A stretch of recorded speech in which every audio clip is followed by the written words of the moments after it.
Hi, my name is Chris Brennan, and you're listening to the Astrology Podcast. In this episode, we're going to be talking about the astrology of eclipses and specifically how to determine what an eclipse will be for you based on where it falls in your chart in terms of especially the 12 houses, which represent topics or areas of a person's life. So joining me today is eclipse specialist extraordinaire Lisa Scheim. Hi, Lisa. Hi, Chris. Do you like that title that I made up just now? Yeah, thanks for adding that. Okay, I thought it was fitting. So this is an episode of the Astrology Podcast, and we're recording an introduction to it right now, tonight. But what the majority of this episode is actually going to be is a recording from a local astrology group that we hosted here in Denver earlier today on, July 13th, 2019. The meeting started just after 3 p.m., and we're recording this later at night at, 9, 10? 10-ish. Yeah. 11, Yeah, something. something. Sagittarius rising, for those who want to know. Pisces. Pisces rising with Jupiter and Sagittarius. So, what this episode is going to be is a recording of a meeting of the Denver Astrology Group that was about 2 hours long, where we had an audience of about 25 or 30 astrologers. And we went through and explained and talked about and presented some ways of how to conceptualize and how to interpret eclipses based on where they fall in your chart. And we took examples from the audience where once we had explained the principles, we started asking people to apply it to their chart and tell us about either how the current eclipse series is affecting their life and how that seems to be manifesting, or how previous eclipses have worked in their life. And we got a lot of really good examples, I think, right? Yeah, I think there were really great examples from most of the houses. So hopefully you watch and agree. There's some great stories in there. Definitely. And then we'll do a little wrap up or conclusion at the very end that we'll record here in just a minute as well. Mm-hmm. So this is a meeting of the Denver Astrology Group. If you ever want to attend a meeting, if you're coming through Denver, you live in Colorado, just do a Google search for Denver Astrology Group and you'll find our page on Meetup. We always meet on the second Saturday of each month. If you want to support the podcast, like by becoming a patron, you can sign up through my page on Patreon and you get early access to new episodes, bonus content, like we do an episode on electional astrology each month and other things like that. So you can find out more information about that at theastrologypodcast.com/subscribe. So with that introduction out of the way, let's get into the episode. All right, let's go ahead and get started. So thanks everybody for coming to the July meeting of the Denver Astrology Group. What is the date today? It's the 13th? Today is July 13th. So it's Saturday, July 13th, 2019, starting at 3:06 p.m. in Denver, Colorado. So if this is your first time attending the group, how many people is this your first meeting? Just out of curiosity. Okay, cool. So we always meet here on the second Saturday of each month, always from 3 to 5 p.m. here at the Mercury Cafe. So sometimes we schedule our meetings kind of late because we like to catch speakers who are coming through from out of town and sort of remain flexible to just do things that come up on the fly sometimes. And that's sometimes works out really well in the past. And other times we end up scheduling meetings really late, like this month. But you can always be sure that we'll be here on the second Saturday, pretty much no matter what. The only exception for the time is that next month we're actually going to be meeting at noon instead of at 3 p.m. just because there's a wedding in here later in the day. So today we're going to be talking about eclipses, and we're going to be talking about how to use eclipses and apply them to your birth chart in order to understand what they mean for your life. And this is kind of topical both because obviously we're in eclipse season now, and this month we have our first set of eclipses in Capricorn and Cancer, but also we're hoping that it's something that'll be more generally applicable to you as a technique throughout your life and your career as astrologers or astrology enthusiasts. So before we jump into it, do we have any news and announcements? Not that I can think of other than that. Okay. Yeah. So there is going to be a big astrology conference happening here next year, which is the ESAR conference, where the International Society for Astrological Research, which is one of the largest astrological organizations in the world, has actually picked Denver to host their next big international conference. And they're expecting 700 to 800 astrologers to fly in from around the world for a week of astrology lectures and workshops and panels and other presentations. So that's happening next September, in September of 2020, up in Westminster. Mm-hmm. And what hotel is that at? I think it might have been the Westin. I don't know if I'm remembering that right. Okay. Yeah. The Marriott. Okay. Well, Okay, whatever it one is, of it's those. a super nice hotel Yeah. that they renovated recently, and it should be pretty cool.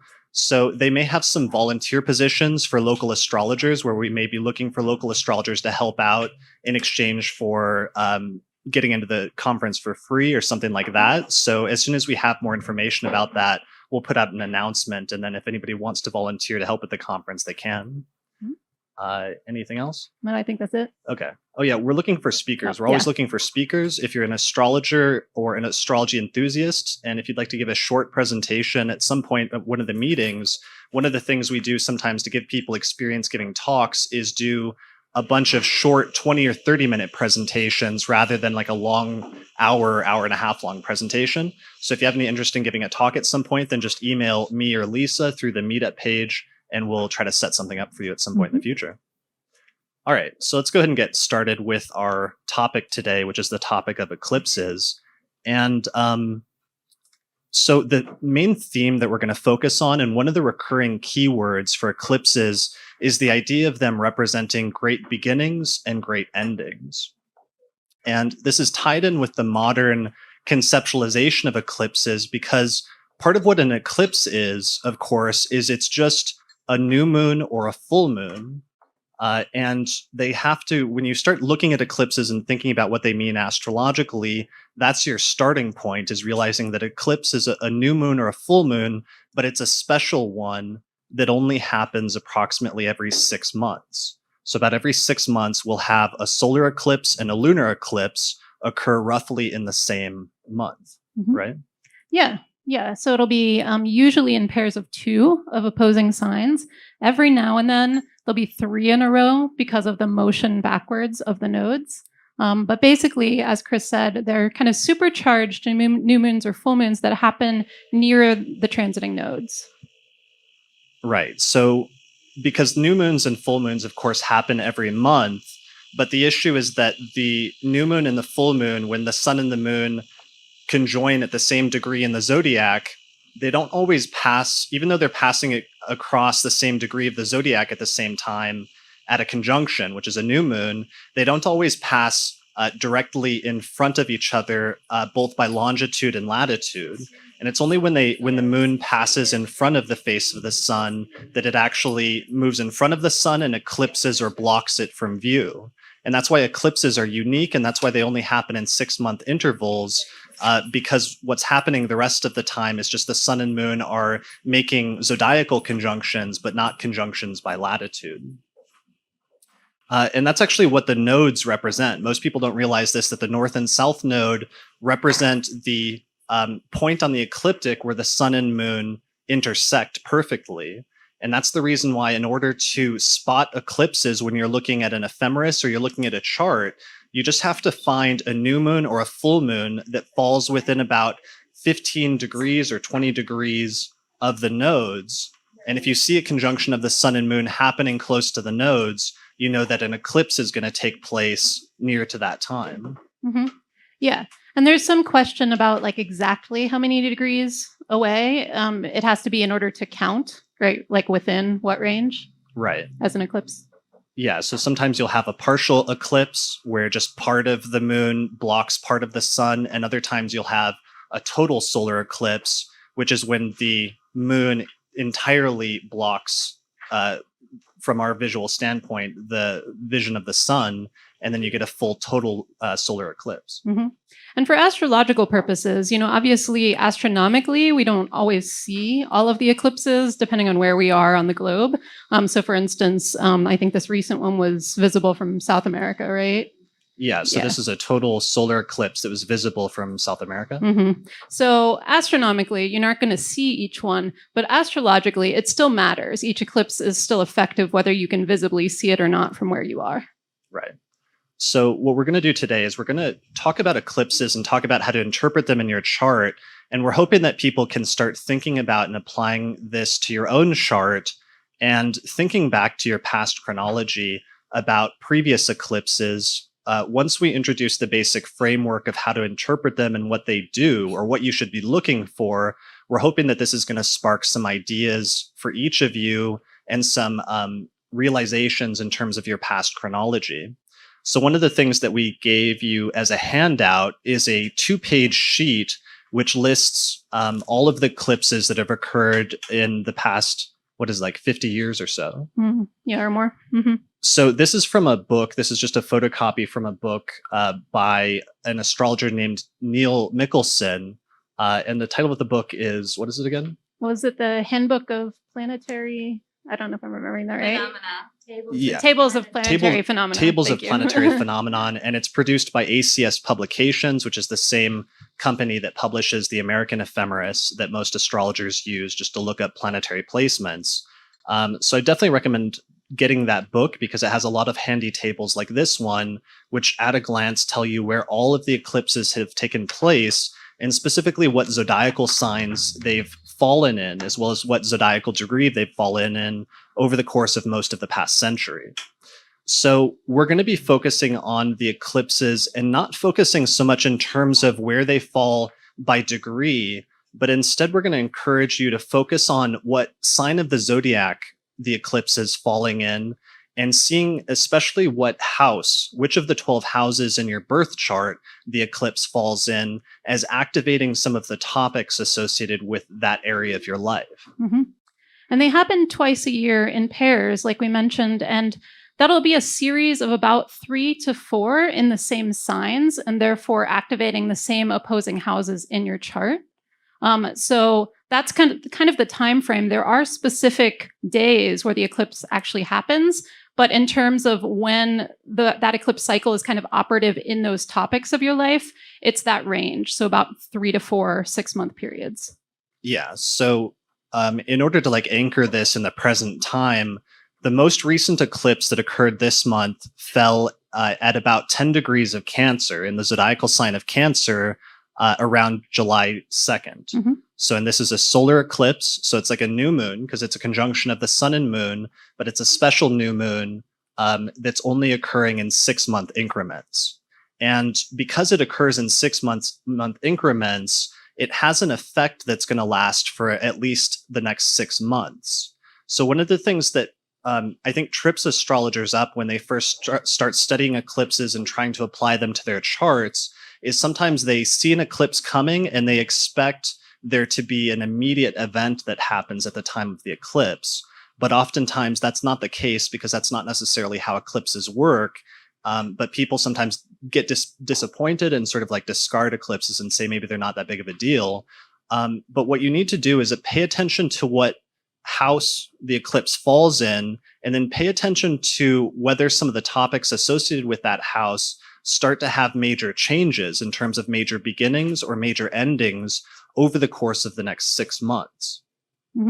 From that eclipse series, the first eclipse, until the next eclipse takes place in that same sign. Yeah, and oftentimes things can also be seeded at that time. So if you're similarly, if you're looking for something to happen immediately that's externally obvious, that won't always happen. And part of it is that time frame that you're looking at versus right on that date. But the other part is sometimes it'll actually, especially with the new moon ones, it will seed a beginning, but you won't see the sort of further development of it quite yet immediately. Right. And that's especially true for solar eclipses. Since a solar eclipse is a new moon, it represents some sort of new beginning or new foundation. Because at a new moon, the sun and moon conjoin, and then the moon starts off sort of dark and then starts to increase in light and get brighter and brighter over the course of the next 2 weeks until eventually you hit the full moon. And the full moon is usually conceptualized in Western astrology as some sort of culmination of events that were usually initiated at the new moon. Yeah, and I always tell people that it can also precipitate things happening more quickly than they were expecting, in addition to those major significations of beginnings and endings. Sometimes it'll spark something unexpected in a little bit of overlap way with, say, a sort of flavor of a Uranus transit. Not exactly the same, but sometimes that kind of feeling can overlap. Sure.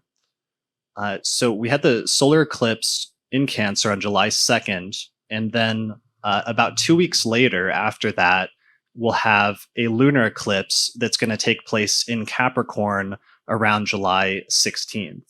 At 24 Capricorn. Right, at 24 Capricorn. So that's the present set of eclipses that we're going to. And those are the ones that we want to focus on right now in terms of what sort of changes might we anticipate that these eclipses are going to bring or are going to indicate for each of our lives.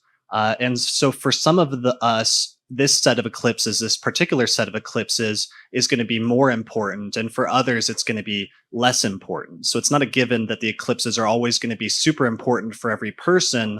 But part of the difference is where it's falling in your chart, and if it's hitting a prominent part of your chart, or if it's not necessarily hitting a prominent part of your chart in terms of determining whether it's going to be crucial for you over the course of the next 6 months. Mm-hmm. And when it tends to be crucial, it's usually when it lands in the angular houses in your birth chart. So that's first, fourth, seventh, and 10th houses, because those are kind of like the major structural underpinnings of our lives. The first house being identity and who we are personally, fourth house being home, where we live, our family, the seventh being partnership, and then the 10th being career. Right. So is there anybody who has the eclipses falling? Is there anybody, for example, that has Cancer rising or Capricorn rising so that the eclipses are falling in your first or seventh houses? Anybody? 1, 2, 3, 4? Okay. So those are definitely important. Like one good example of that I remember from years ago was Barack Obama has Aquarius rising, and we had a set of eclipses that occurred in Aquarius around the time of the 2008 presidential election, which was one of the things that indicated him being elected at that time and moving into the presidency.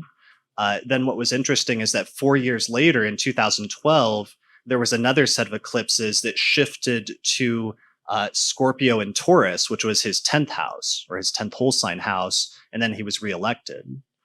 We then had something kind of similar with Trump, where in early 2017, there was a eclipse series that started in Leo, and Leo is his rising sign. So we had sort of a similar repetition of the last two presidents having eclipses occurring around their first house around the time of becoming president. Mm-hmm. And that can happen because, I mean, the first house is so vital to who you are. It's kind of the most important house in the chart when it comes to who you are. And it sometimes can indicate when there's an eclipse, they're putting a spotlight on you or getting sort of attention or recognition more than usual. And that's kind of why those manifested that way for them. Right. Yeah. So one of the things that everybody needs to keep in mind as well is that eclipses, they don't just focus on one house, but it's always tying together the polarity of the house that it's falling in and the house that is opposite to it. And that's because eclipses bounce back and forth over the course of about a year and a half or almost 2-year period between those two signs. So that what happens is that when the north and south node move into a new set of signs, you know that there's going to be eclipses in those signs for approximately the next year and a half or 2 years. And you'll get, for example, in this eclipse series in July of this year, earlier this month, we had a solar eclipse in Cancer, and then we're having a lunar eclipse in Capricorn. Then 6 months from now, we'll have a lunar eclipse in Cancer and a solar eclipse in Capricorn. So it just keeps jumping back and forth on that axis between Cancer and Capricorn for about almost 2 years. Mm-hmm. So when you think about that in your own chart, you need to think about what two houses it's falling in and what the relationship is between those two houses and how the topics associated with those houses are working in your life at that time, in realizing that there's often an interplay between those two houses. Mm-hmm. And frequently in this series, so right now, for instance, we're solidly in Cancer and Capricorn eclipses happening in the same month, and the same thing with the next couple in 6 months and then in 12 months. But frequently as they move into the new signs, there's a little bit of wobble as far as them not having two exactly opposing signs. So they kind of come on gradually. So for instance, in this series, there was one that people were debating whether or not, right, it was considered a full eclipse in Cancer last July of 2018. Mm-hmm. And then there was the first Capricorn one in January of 2019. Right. Yeah. Yeah. So there may have been some. Do you have a question? So I'm Capricorn rising. Okay. So this next eclipse that impacts that how long? You said 2 years? Yeah, roughly 2 years. Just because it's going to be jumping back and forth between Cancer and Capricorn, starting over the course of the past year. Since the nodes moved into that sign, they're going to take about a year and a half or almost 2 years to move through that sign. Mm-hmm. And one of the things you can do with this as well, since it happens over about a 19-year cycle, the eclipses happening in the same places in the sky. So for instance, the pair of eclipses happening this month, they're actually at the exact same degrees as July 2000. And so if you happen to be old enough or remember, what you were doing in July 2000, they're actually in the exact same place. And similarly, about halfway through that cycle, so about 9-ish years in, there'll be the eclipses in the same signs, but in the opposing. It'll be the opposition. Right. Yeah. Does anyone have any more questions? I feel like there might be more questions at this stage, and maybe it's good to get some of them out of the way at the start before we start going into examples. No? Okay. And I think one thing that you wanted to mention as well is, there's a lot of really active astrology going on in the sky right now. And so while we'll be focusing on the eclipses today, whatever major things might be happening in your life right now may be pinned to the eclipses, but may also alternately have to do with some of the other things happening. In particular, Capricorn, wherever Capricorn is placed in your chart, is a real hot spot right now and for the next while, simply because Saturn and Pluto are transiting there, and they're going to have the exact conjunction in January. That's also where the eclipses are happening. And so interestingly, I'm sure that people are feeling that already in whatever house that they have, especially if it's in one of your angular houses. But you can particularly look to, say, the next set of eclipses, because they'll actually happen around the same time as that Saturn-Pluto conjunction. So there's more things happening, in other words, than just the eclipses, even though we'll be focusing on that today. Yeah, that was one of when we talked about taking example charts from the audience to focus on how the eclipses are manifesting in people's lives right now. It was one of the things that we suddenly became reticent about, because we realized there's so much astrology going on right now. There's so many changes happening in the sky and in people's lives that sometimes it's hard, because it's not in all likelihood just going to be tied into the eclipses and what's going on with that at the present time. But for example, with Uranus having changed signs for the first time in a decade and moving into Taurus earlier this year, that's coincided with a lot of major changes and shifts in people's lives. More recently, or in the longer term, over this 3-year period, like you said, we have Saturn going through Capricorn. But also right now, recently, we had Mercury stationing retrograde in Leo conjunct Mars. And that in the short term, as at least for some people, has thrown certain things into disarray. So we're going to go through some example charts today, but hopefully we're going to have to try to sort through and be cognizant of that there's kind of a lot going on in the sky, and the eclipses are just one more thing that's being piled on top of that for a lot of people at this time. You had a question? And the difference between this eclipse and the one that happened 19 years ago, right now there's a lot with the Saturn and Pluto thing. 19 years ago, Mars, Moon, and Sun were all at 10 degrees. So it gave it a little bit different flavor. Okay. There was a lot of athletes that were really shining at that time. Those were in Cancer? Mm-hmm. Yeah, 10 degrees. Yeah. Okay. Yeah, so that's one of the things that's also different about each eclipse, is there's going to be different planets in the same sign surrounding the eclipse at different times. And that's something ideally you could take into account, or should take into account to some extent. But for our purposes, let's focus on the eclipses as the primary thing as much as we can, and focus on the idea of the eclipses drawing out the polarities of the two houses that they're falling in your birth chart. So one of the things we could do maybe is just go through the houses and talk about those polarities that might come up, sure. and see if anybody has any good examples from the audience of eclipses having fallen in those houses in your chart and those topics coming up in your life at that time in the past. So as we're going through these houses, look back at the handout and just see when in the past the eclipses would have fallen in those houses in your chart. And for our purposes, Lisa and I are going to be using whole sign houses, and that's sort of the approach that we would recommend in terms of paying attention to what houses the eclipses are falling in your chart. It's fine if you use a different form of house division and you want to apply it in that way. But as a starting point, you might find it useful for timing to focus on the whole sign house. How many people are already familiar with whole sign houses?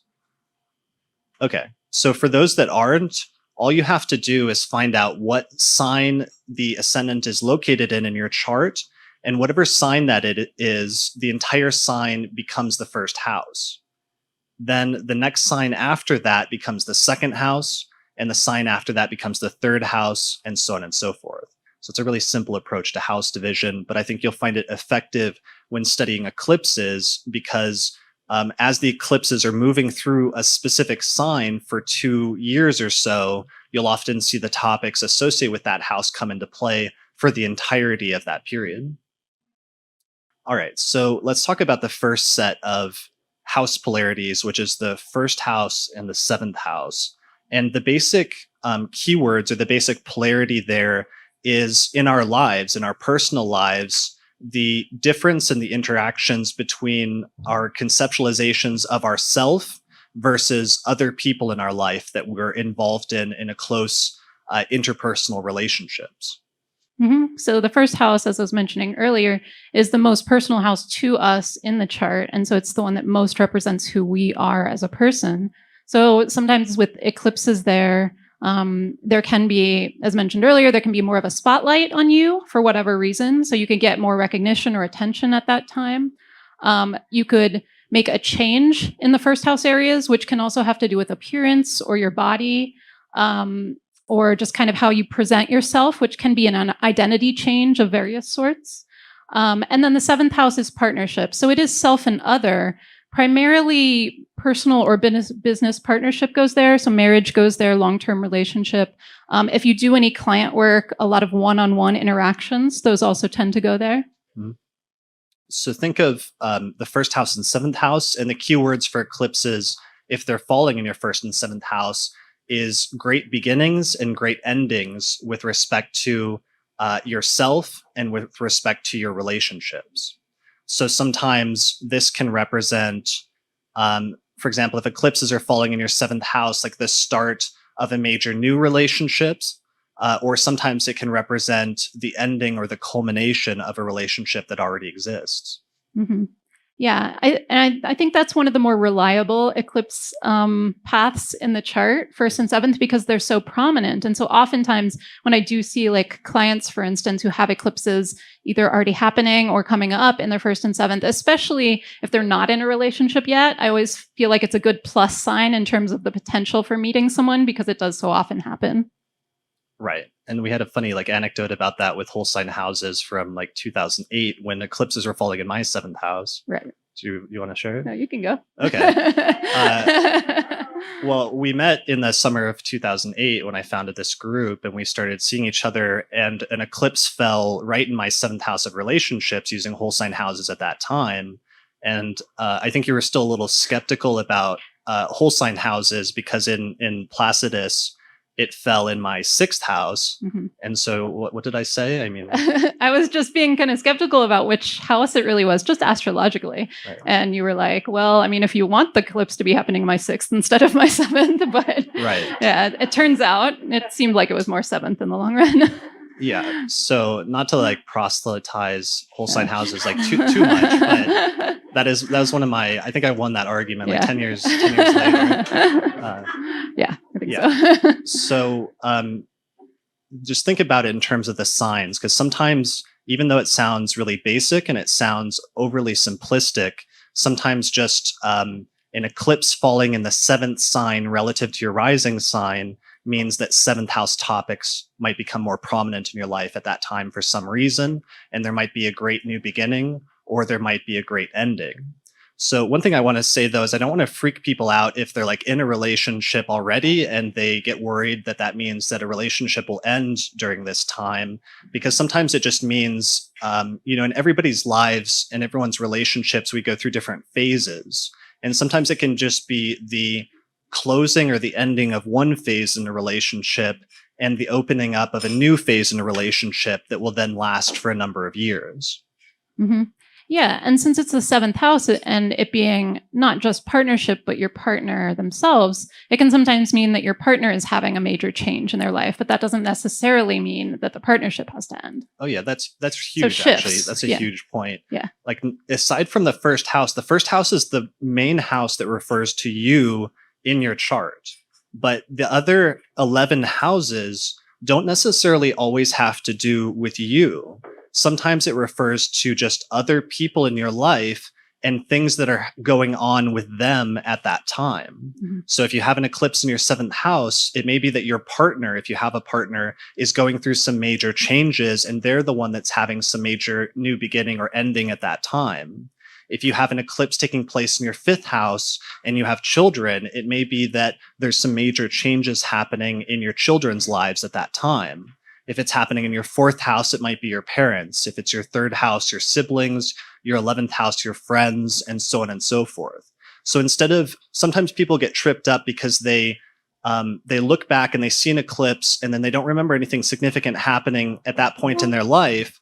But then if you ask them about the person associated with that house, they'll say, oh yeah, they had a major change at that time in their life when they got married and then moved to a different country, or their parents died at that time, or their sibling got a major new job or something like that. Sometimes it doesn't have to do with you. It just has to do with other people in your life that you're close to in some way. Mm-hmm. So I think that's a good and or to think of when in any of the houses that involve other people in your life, which is a lot of them. It can be a change going on with that person themselves. And that change may or may not then in turn affect your relationship with that person. Right. So do you have a question? Yeah, kind of general one. So what if you have a lot of plants like in one house, and then you have a lot, like I have 5 in the 8th house, and then I don't have, is that in the other?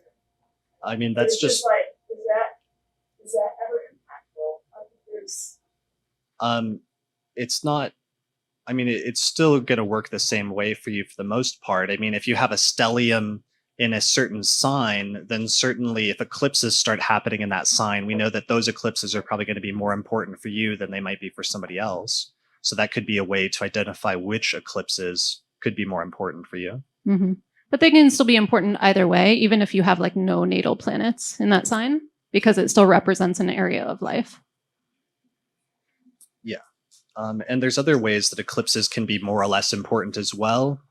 It's probably too complicated for us to go into for the purpose of this, but for anybody that's familiar with the timing technique known as annual profections, it's a really simple timing technique where you just start with the rising sign, and whatever sign that is, the ruler of that sign is activated for the first year of your life. Then when that first year is up, you move to the next sign downwards in zodiacal order, and the ruler of that sign becomes activated for the next year of your life. And you just keep counting forward one sign per year. So what happens is that in the years in your life when the signs Cancer or Leo are activated by annual profections, that means the sun and moon are activated in that year. And for that reason, those years tend to be much more important for eclipses than other years in our lives. So if you use the annual profections timing technique, and you identify if you're in a Cancer or a Leo profection year, that's usually going to tell you that that's going to be an important year for eclipses in your life, whereas other years, eclipses might come and go and not necessarily be as crucial as they could be. Right. So those are two major things to pay attention to as to whether the eclipses will be more important for you at a certain time, whether they're activated in that way, or whether they're falling in your angular houses. Right. Some people focus on like whether an eclipse falls very closely conjunct a natal planet, and I don't know that that's always necessarily like a crucial deciding factor in terms of whether an eclipse is going to be important necessarily. Yeah, I want it to be more reliable than I feel like I've observed it so far to be. Right. Yeah. It seems like it would make sense, but yeah, I mean, it seems like the house is more just the thing. Yeah, I think it just comes back to the idea that sometimes people focus on eclipses too much as being like exact timing things where a specific event is supposed to happen exactly on the eclipse, but instead what it's doing is it's opening up a whole 6-month period of your life, and looking at it more as like opening up a chapter in your life rather than always necessarily being a specific event. Mm-hmm. Like, for example, Obama getting elected in 2008 was certainly an event, but it was opening up like a chapter in his life that lasted for the next 8 years of being in the presidency. Mm-hmm. Or when you and I met, for example, it opened up, there was an event in terms of me getting in a relationship with somebody else, but it was opening up an entire, what turned into like an 11-year chapter of my life at that time. So think about eclipses as opening up a new chapter in your life or sometimes closing a chapter in your life. And while that can sometimes coincide roughly with specific events, usually it's more of like a time period that it's opening up in your life at that time. Mm-hmm. Okay, so that's first house, seventh house. Is there any other first house topics? I mean, first house as the self sometimes can be physical changes with your body and your physical vitality. So that can be like positive things. It can also be negative things like health issues. Other times it can be positive things like starting to take your health or your body more seriously in some way. Mm-hmm. The first house, though, is not just the physical body, but it can also be the mental body as well. So sometimes it can be changes in terms of your personality or your personal psychological characteristics. And if there's things that you've wanted to change at different times in your life, sometimes eclipses falling in your first house can be a good time to open up a new phase with respect to just your character and your psyche in general. Mm-hmm. Yeah. I should clarify first. We're talking about just this eclipse or any eclipse? Sorry, say that again. The question about first house or whichever house we're talking about in the next 12 houses. Are we talking about this exact eclipse or any eclipse? Any eclipse falling in your first house or your seventh house. Okay. Somebody tried to kill me. Sorry? Somebody tried to kill me when there was an eclipse in my first house. Okay. Do you feel like sharing that story, like both sort of somewhat concisely, but also in more detail? Do you want to share it? Yeah, it was. Would you mind talking into that mic that's right next to you? Just so everybody can hear you.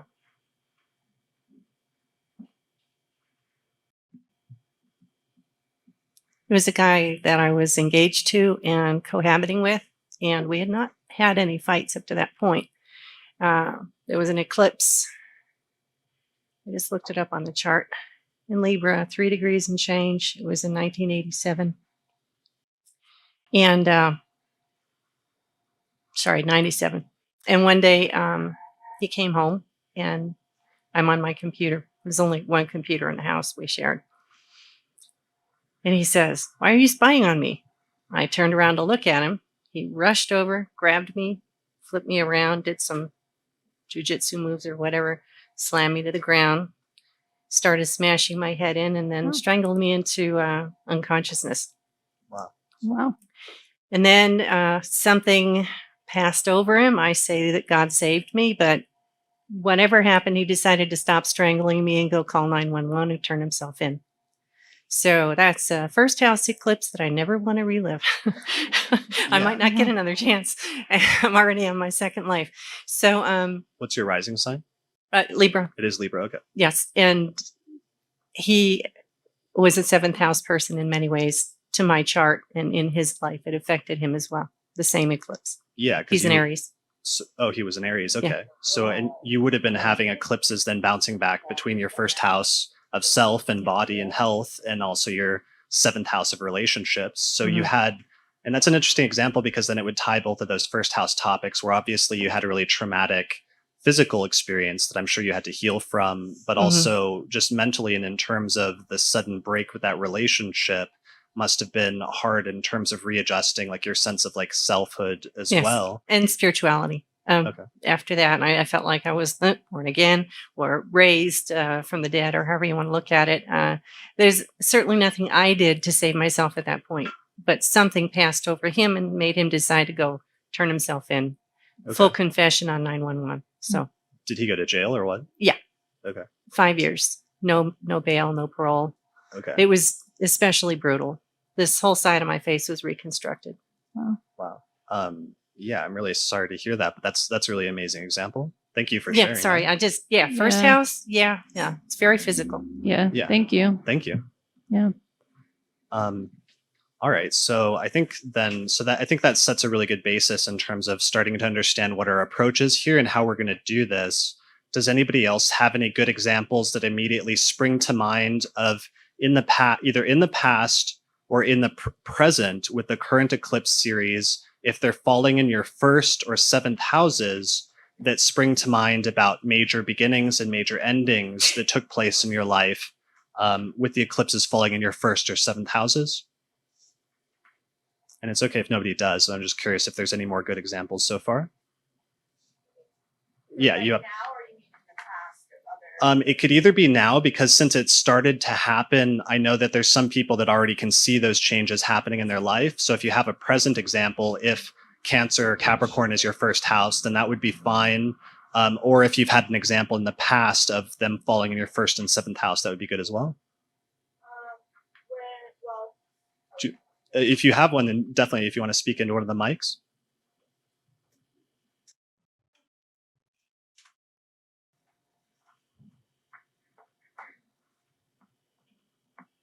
So right now I also have I've a 10th house Cancer, but separately for the past on the 7th house, right after the eclipse in 2017 in Pisces, I went on a medical leave to go into a mental institution from my job. So, and what's your rising sign?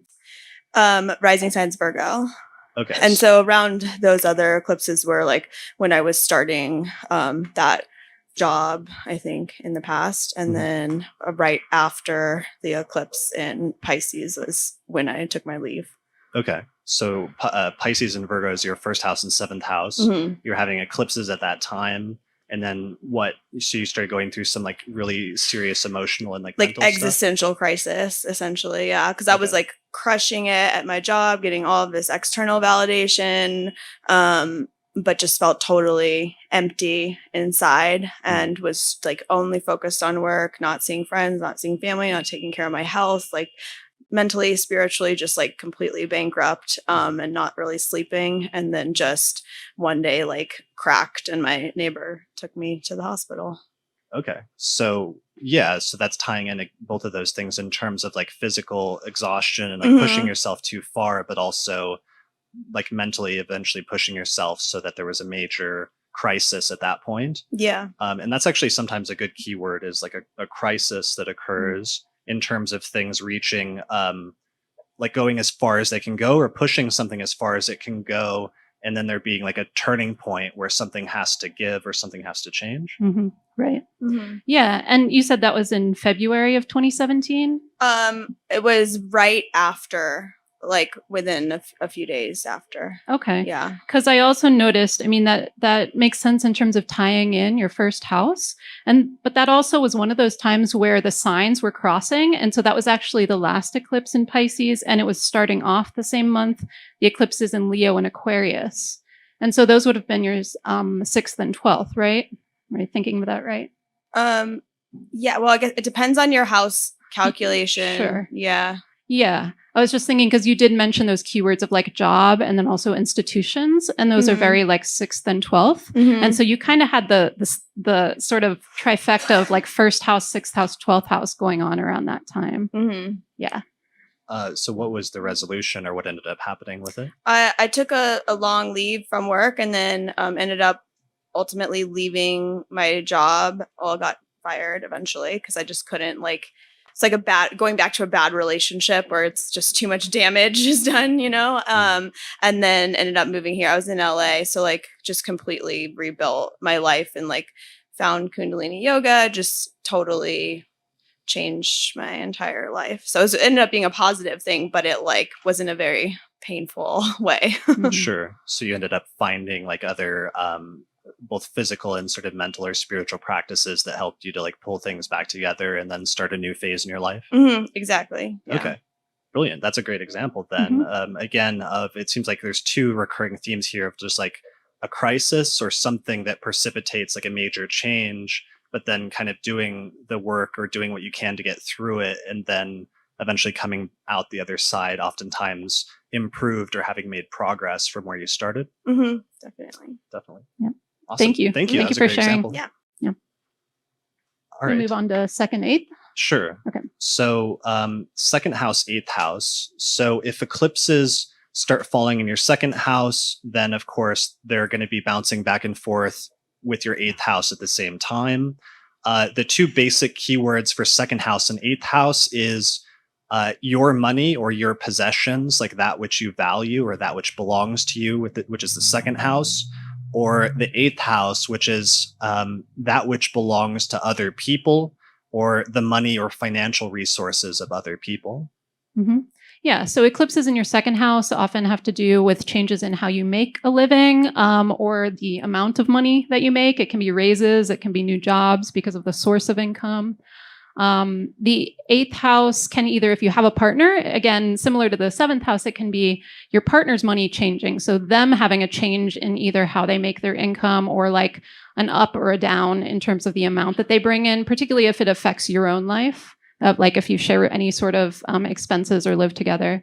It can also be sort of more abstract collective resources having to do with financial things going out rather than in. So like debts, taxes, loans, mortgages, those all go in the eighth house. Yeah, scholarships occasionally too, because it's the money of other people. So it's basically, they're both financial houses, but they're just distinguished by whether it's purely your own money or somehow linked to other people's money. Right. And then another major eighth house topic is mortality and issues related to mortality. Mm-hmm. And sometimes that can tie back into the financial topic in that it has to do with inheritance.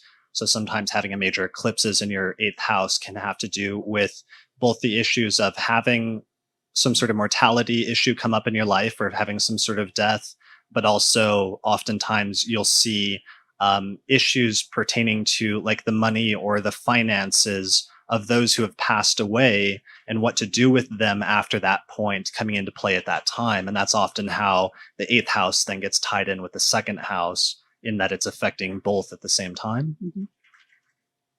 Any other major keywords or topics for second house, eighth house? I think those are the main ones, really. Okay. Yeah. So does anybody have any good examples or can anybody think of any examples in your life so far in the past or even in the present if Cancer and Capricorn are your second house or your eighth house, where that's either coming into play or starting to come into play at the present time or came into play at some time in the past when it was falling in your second or eighth houses? You had one? Oh, you have one? It's not Cancer, well, Cancer, but it's not Capricorn. It's actually not. Okay. Um, Sure.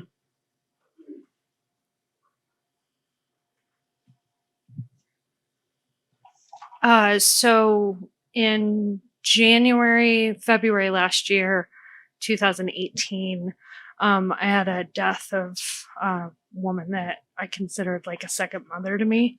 What's And your rising sign real quick? I'm in Cancer rising. Okay. So it was in my eighth house. Right. And I just looked at the next eclipse that happened there, and it was in Cancer. And that death actually affected me in my first house because it really changed who I was and how I felt about myself. And like, it kind of, I went through some type of crisis. Who was it that passed away? She was like, she's one of my best friends that I had known for 20 plus years, but she was a lot older than me. And I grew up in her house. I met her when I was like 14, and she was like very influential to me and my best friends. And she was like a second mother, like a friend mother, but she was extremely important to me. And it really, her death caused a bunch of like inner turmoil and like searching and everything. So it really changed the core of who I was. Sure. So I see that as pretty influential, especially with eighth house.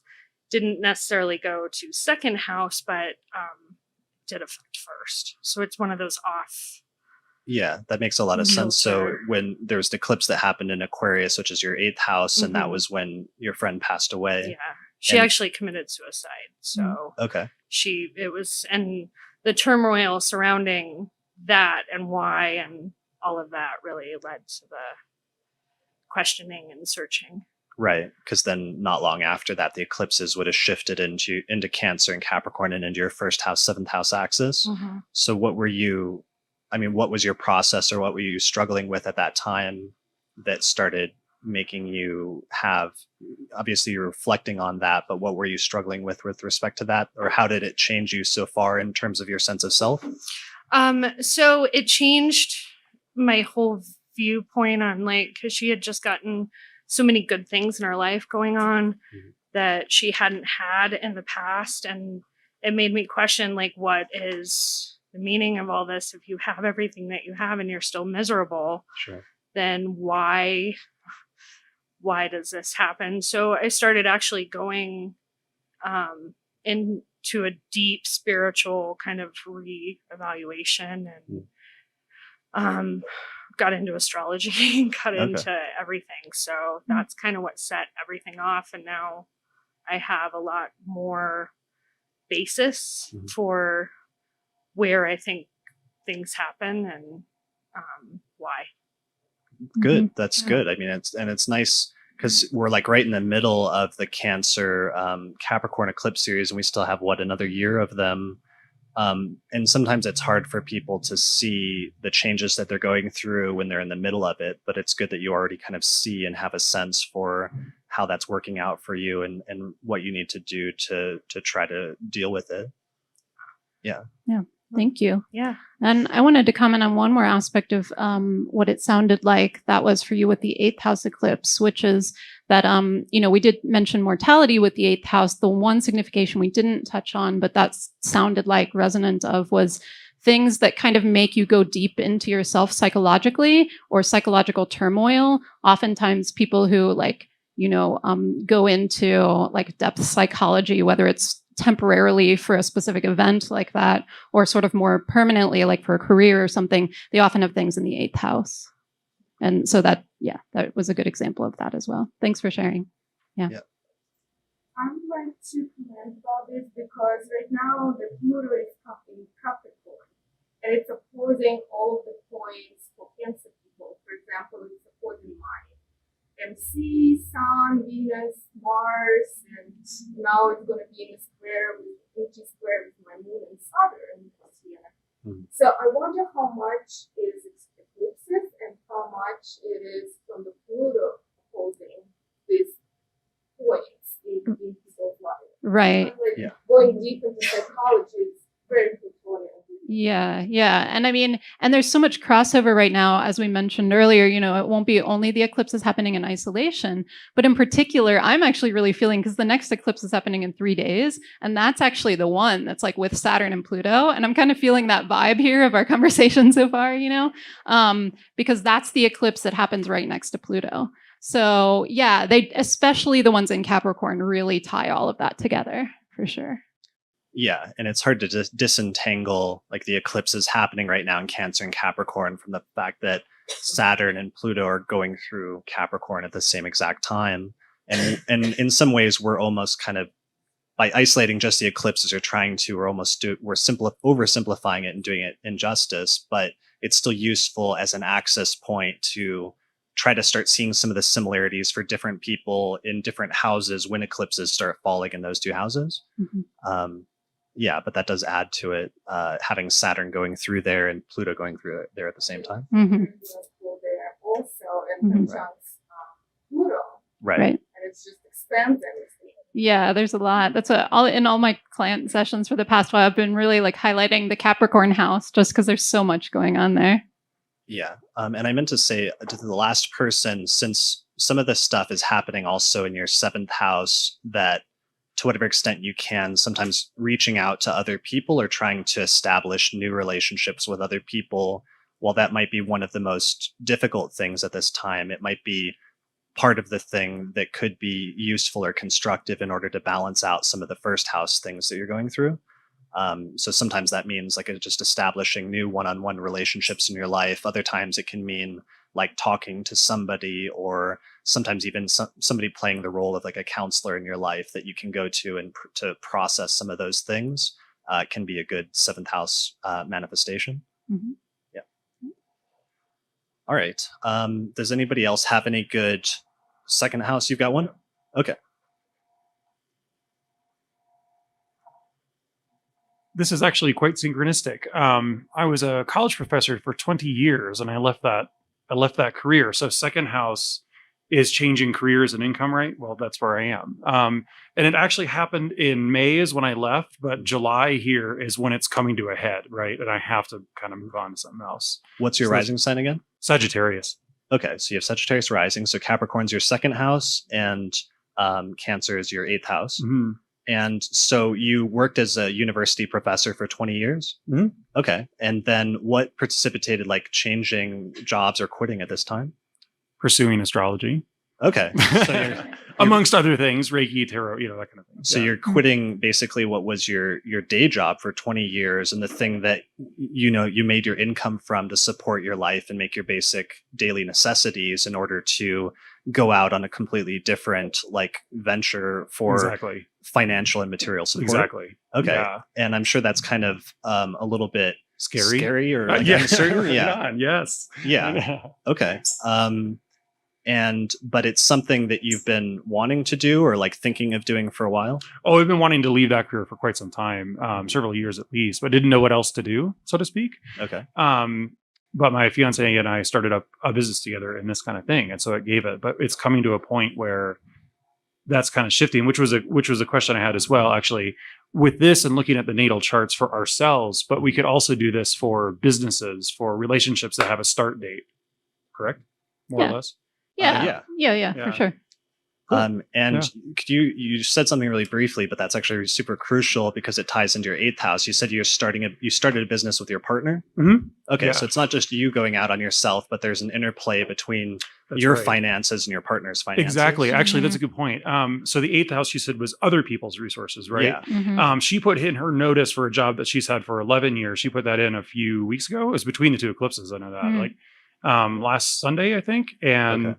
so we're both pulling up and moving to Fort Collins in October. And neither of us have jobs or a place to live up there. So Wow. we're getting there. Yeah, that's great. So that shows both of those income changes Mhm. for both of you in your Definitely. second and then in your eighth. Yeah. And so this is I just changed the chart to your rising sign, which you said is Sagittarius, right? Yes, that's correct. Yeah. So this everybody just shows you like the houses that the eclipses are falling in his chart, which is like the second whole sign house, which is Capricorn, and the eighth whole sign house, which is Cancer.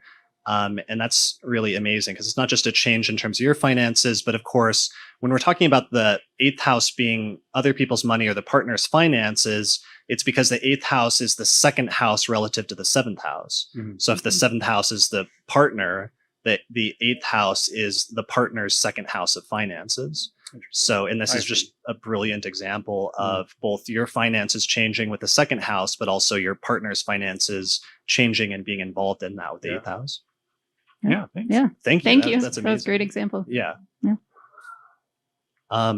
Okay. Well, I don't think we're going to top that. So I almost want to like just move That's a good on. one. Yeah. Because those are both really good examples. Yeah. Okay. Yeah, let's move on. Yep. So the next set of houses or the next polarity is the third house and the ninth house. What are some of our keywords for third house and ninth house? So third house and ninth house have a lot of overlap and significations. One of them is travel, although short distance travel tends to be the third house or more routine travel, and the ninth house tends to be longer distance travel or sort of more personally meaningful long distance travel can be the ninth house. But both of them can be travel houses. Also, teaching and learning and studying both go in the third and the ninth. There's quite a bit of overlap between those two. When you talk about actual schooling, the third house tends to get signified by elementary schools, younger children, versus the ninth house being more like higher education, universities. But the general topic of learning and studying and teaching can be third and ninth. The third is also siblings. And so eclipses in the third can be changes with your siblings, not necessarily only your relationship with your siblings. What what other things am I missing? Didn't we had a great example earlier this year where somebody had like Uranus or something going through their third house and they decided to quit their job and like travel the country with their sibling. Yeah, I think so. Yeah, Yeah. that was yeah. a really great example. Because it brought in both the third house travel themes, because I think they were like driving around everywhere and living in their car, but it was also like something they were doing with their sibling. Yeah, for sure. Cars, I think cars often go in the third house. Yeah, Yeah. definitely. Ninth house, also religion, philosophy, astrology goes there, even sometimes political views, anything that are like big picture, how we make meaning of our lives or the world around us goes in the ninth house. Yeah. One of the main keywords in the polarity that I often use for the third and the ninth is that which you know or that which you've learned versus how you communicate what you know and how you bring it out into the world. So that's part of the basic dynamic and the fundamental polarity that crosses back and forth and bounces back and forth, and that there's pieces of in each of those houses. So the third house especially has to do with communication and how you communicate and how you write or speak. And the ninth house especially is tied in with education and learning and just the process of learning. So those are major topics and themes that can come up at that time. There's some interplay between the two of them because, like, for example, the ninth house sometimes represents publishing, and the third house sometimes can represent education, especially lower education, like when you're in elementary school or things like that, versus the ninth house can sometimes represent college and higher education. Finally, really concrete manifestations, as you always said, third house is like short distance travel or travel within your city, versus the ninth house as being foreign travel to different countries or just taking really long journeys. Or places you don't go often that are far away. Yeah. And the ninth house then sometimes gets extended to that which is foreign or foreigners in general, people that come from a different cultural or sometimes even religious or philosophical background from you, and your exposure to them and the way that it affects or changes your life. Yeah, cross-cultural experiences, even if you're not personally traveling, I've sometimes seen with ninth house things. So sometimes it's those people coming to you and you learning something new from them. Yeah. And finally, the third house can also represent not just your siblings, but sometimes other extended family, like aunts and uncles and cousins and things like that. Yeah, assorted relatives go there. Yeah. Which it's like for some people, that's not a big deal or that's not a big topic in their life. Whereas for other people, that's a major topic in their life, and their cousins or aunts or uncles or what have you play a major role in their life. That's one of the tricky things about astrology, is it's all relative to each person. And for some people, some of these topics are going to be crucial topics in your life, depending on how your birth chart is set up. And for other people, those topics may not be very significant in your life if that's not a major factor or a major area of your chart. So that definitely comes into play here in terms of how the birth chart is initially set up and what the eclipses are activating in terms of that. Like, what do the eclipses have to work with? All right. Can anybody think of any current changes in your life in the third house, ninth house axis, or any past instances of eclipse falling in your third or ninth, especially whole sign houses, and major changes with those topics in your life, like beginnings or endings that coincided with that? No? Anybody? Do you have any good ones? I have a good generic one, although I don't Okay.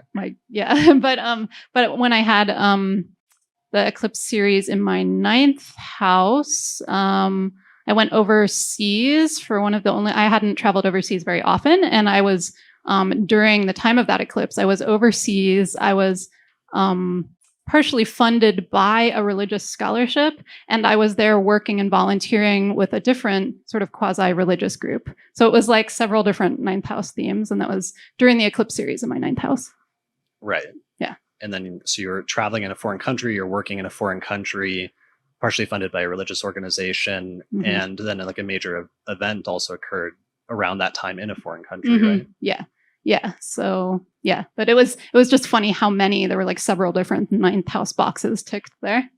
Yeah. And so do you want to go into that more? No. Okay, that's fine. So that's a good example of sometimes just something happening involving foreigners or a foreign country or one's philosophical or religious beliefs. I've seen some where it's like major changes in one's religion, where I've seen people quit like an entire religious belief that they'd had their entire life up to that point and go through like a spiritual or religious transformation, where maybe they went from one religion to another, or they decided to stop being religious altogether. Other people, the ninth house also has to do with astrology and just other beliefs or other, not beliefs, but practices like that. So that can sometimes include like metaphysical studies. Right. Divination can sometimes be given to the ninth house. Yeah. Yeah. So sometimes people starting to do astrology, although that house is funny because sometimes if there's negative indications for that house, it can mean I've seen skeptics that have like Saturn in the ninth house and they like stopped believing in astrology at that time, which ironically is like when the astrology said that they would stop believing in it. Right. Right. Because the ninth house, I mean, even the absence, even atheism or even skepticism or things like that, those are, worldviews. And so that still goes to the ninth house, even if it's like a negating of a worldview or like your worldview is that there is nothing there. That's still something going on with the ninth house. Right. Yeah. Did you have a question or example? Yeah. Would that also pertain to Sagittarius as a sign, like all of those things? Because I know that like houses can be certain areas for things happening, but they're not exactly the same as the sign themselves. Right. Yeah, I mean, there's some overlap because like Jupiter as the ruler of Sagittarius has some of the same themes and some of the same significations that it brings into that sign in terms of like education or foreign experiences and things like that, or religious experiences and philosophy. So there's definitely some overlap with the sign of Sagittarius, but it's not like a complete one-to-one correspondence between the ninth house and Sagittarius. Is that what you were asking? Yeah. Okay. Any other third house, ninth house examples that people can remember? Yeah. One? Looking at your list of eclipses here, last time it was in Gemini Sag, which is my third house, ninth house. That was when I was in college, and I did dump my religion that I grew up with. Okay. What's your rising sign? Do you feel like sharing that story in detail? Okay, let's do it.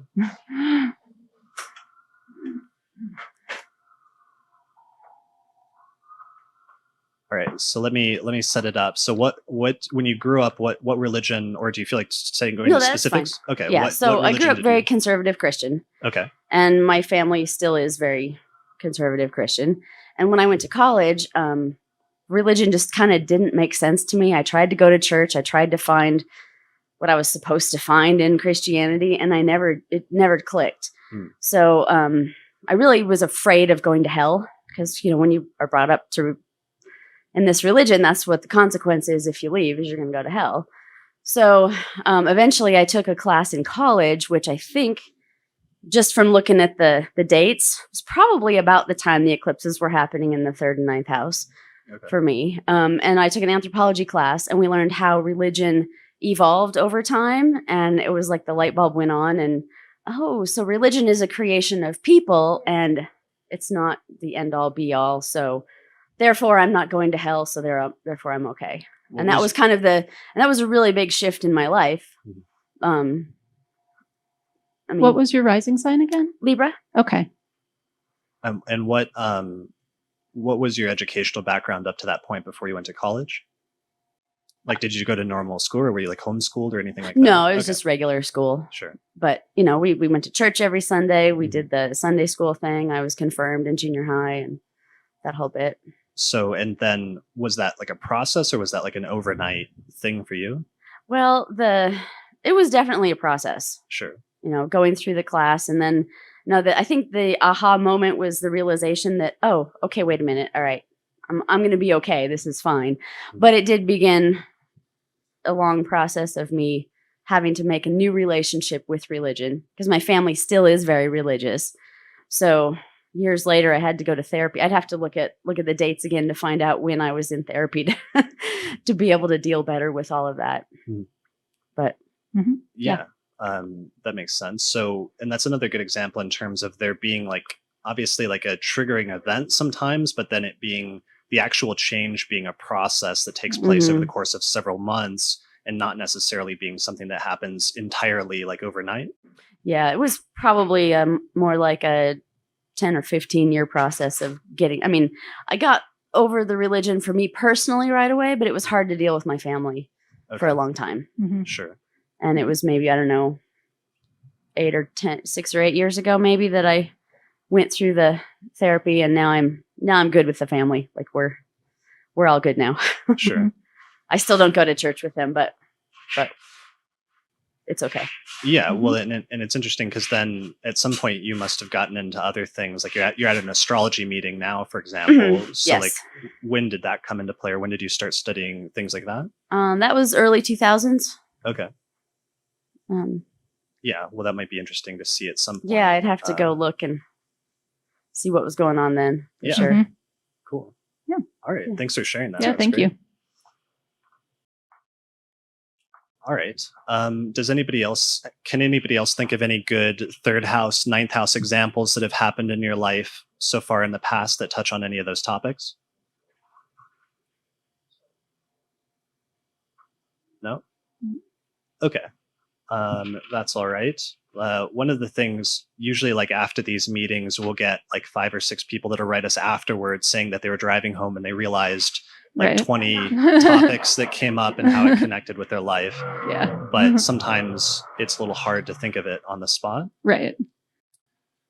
All right. So should we move to the next one? Yeah. 4th, 10th. Okay. So 4th house and 10th houses, when eclipses are falling in those houses in your chart, the two major topics are career versus your home and living situation as really primary things. Or more broadly, you could think of the 10th house as your public life, which is often tied in with your career and your reputation, versus the 4th house as your private life and your home and your roots and your sense of like where you come from and where you're grounded in your life. So fourth house eclipses can bring changes with regard to your actual physical living situation, your house, your apartment, what have you. You can move. Sometimes people move during eclipses there. It can also have to do with your parents specifically or your family in general, either or. And then finally, as you mentioned, roots, it can be like things more abstractly with regard to your ancestry, genealogy. Sometimes I've seen like people find like family members that they weren't aware of when there's stuff going on in their 4th. So basically, yeah, home and family are the big categories, but there can be some of those specifics within that. Right. Like changes happening with your family. Yeah. Changes happening with your family or between you and your family, either or. Yeah. Right. Okay. The 10th house can also represent not just your career, but your overall sense of your life direction and where you're headed with your life. Yeah. I mean, 10th house is a little more straightforward than a lot of houses. I mean, so much can just be your career or where you work, or sometimes your supervisor, your boss can be your 10th house. It can also be your sort of public role in life. And that can be like a non-paid public role if you have other public roles that you have in your community or what have you. And sometimes kind of like how you're seen publicly. So sometimes a change of status can be either 1st house or 10th house. Like if you're married or divorced, that kind of thing can also have some impact on your 10th house because it's how you're seen publicly. Right. Yeah. Does anyone have any good 4th house, 10th house examples? You have one? Having Libra rising, I have Cancer on the 10th, Capricorn on the 4th. Okay.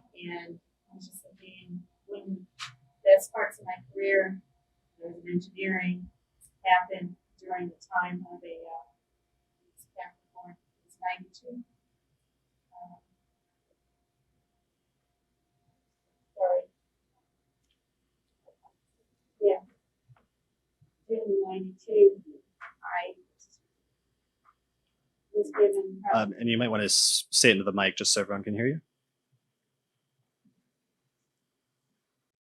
Having Libra rising, I have Cancer on the 10th, Capricorn on the 4th, so it's a 4th, 10th thing. And June of 92, I got the best job probably of my entire career of engineering. And I was in charge of the engineering department in Bell South Mobility in Atlanta. And I was in charge of not only the whole state, but also for the Olympics. Wow. So I got to work with the International Olympic Committee and all kinds of stuff. It was fun. That was probably the highlight of my career. And then in 2000, same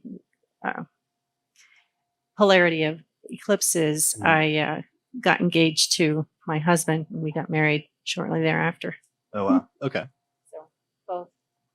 Yeah, your home life. That's a really good example. So, yeah, having a major career change, and then it was something that you got the job and you got what you said was the best job, but then it was something that lasted for a number of years after that point. Okay. That's Nice. good. Yeah, really that's a good great example. Yeah, I saw another one. there's one. Yeah.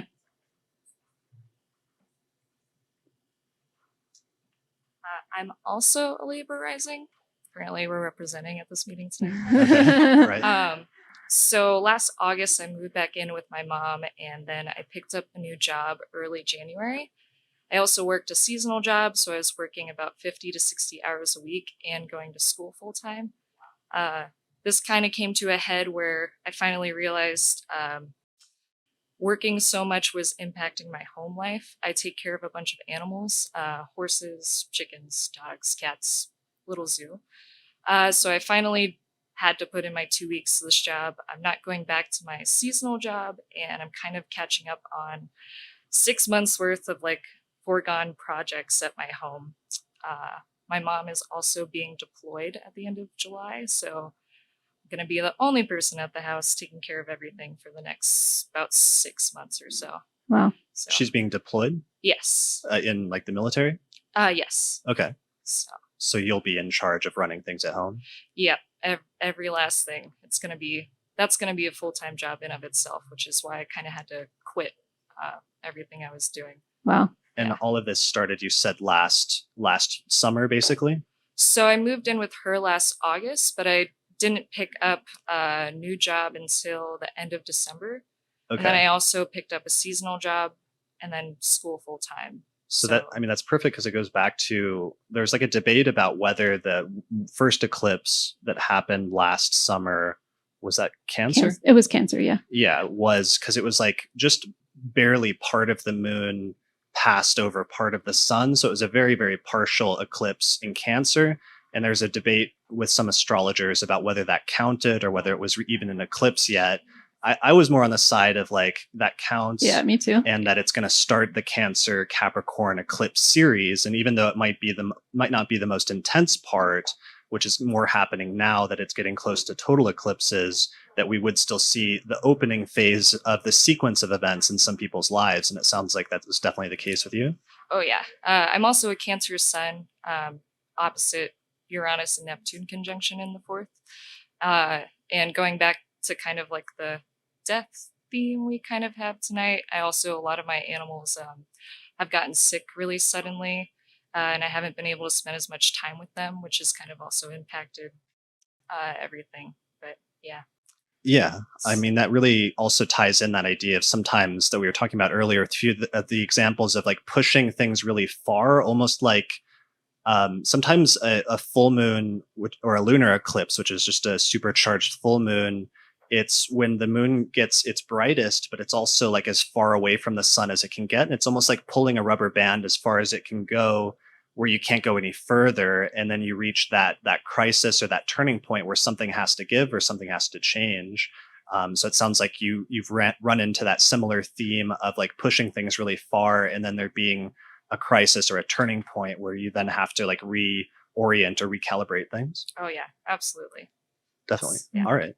That's a great example. Thank you. Thank you for sharing that. Yeah. And that's so great also just to show how they bounce back and forth and how, the opposing houses can affect each other, especially during the eclipses. Right. Yeah. Yeah. And tying in those polarities. Mm-hmm. One of the things I wanted to clarify both for this and for the recording, and I wanted to just reflect on for a second, is notice the way that we're doing this is as like a dialogue with the person we're talking to. And that's very much like what an astrological consultation is supposed to be and often is. It's like you could sometimes talk as the astrologer, if you're sitting down with a client, like at a person, and you can say, well, it could mean this, this, and this, but that's not always as useful. And oftentimes it's far more effective to have a dialogue with a person where you go back and forth and understand the context of their life. And in understanding the context of a person's life and helping them to draw out and understand how the astrology is tying into the events in their life as part of like a mutual understanding or something that you're both involved in and working towards or working at, that's like a really effective way, or a far more effective way to have consultations than just like speaking at a person. Yeah, for sure. Because you can kind of lay the groundwork as to this is the general area and some of the main topics it can pertain to. But then oftentimes that'll spark an idea from the other person, which will in turn spark an idea from you as to how things are playing out in the astrology and back and forth. Right. Which then ironically sort of is similar to the eclipse thing itself, which is like a bouncing back and forth between one thing and its opposite. Yeah. And also frequently specific manifestations you might not have ever thought up on your own. People will tell you if you sort of like give the little intro, and then, you both can have new insights around that. Yeah, because your job is to try to explain the archetype or something as close as you can to what the overlying archetype is. And then oftentimes they'll end up filling in the specific manifestation and you sort of go from there. Mm-hmm. I think, hold on, Joseph had a question first. Actually, I had another example. You've got one? Okay. Yeah, I've got a Okay, yeah. Do you want to come share it? Okay.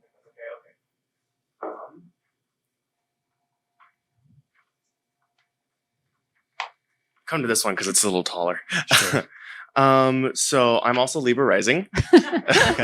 All the Libra risings, come on up. So 2009 was the first set of Capricorn and Cancer eclipses that summer. And, that year I was doing a lot of music and like doing a lot of performing. And I ended up starting to go to college for graphic design. And that following year, 2010, we had the second set of eclipses, which kind of triggered me looking for new jobs in the career I was taking, or the field I was studying, graphic design, programming, that kind of thing. And 2010 is when I finally got a good job interview and started. I basically got hired for graphic design as basically while I was still in school, and so I ended up dropping out of school for the career because it was a full-time thing. And that started, in 2011, I started work January 7th, and the Capricorn eclipse happened there January 4th. And that kind of started a series of things where I wasn't, staying home a lot. I was kind of trying to find my independence.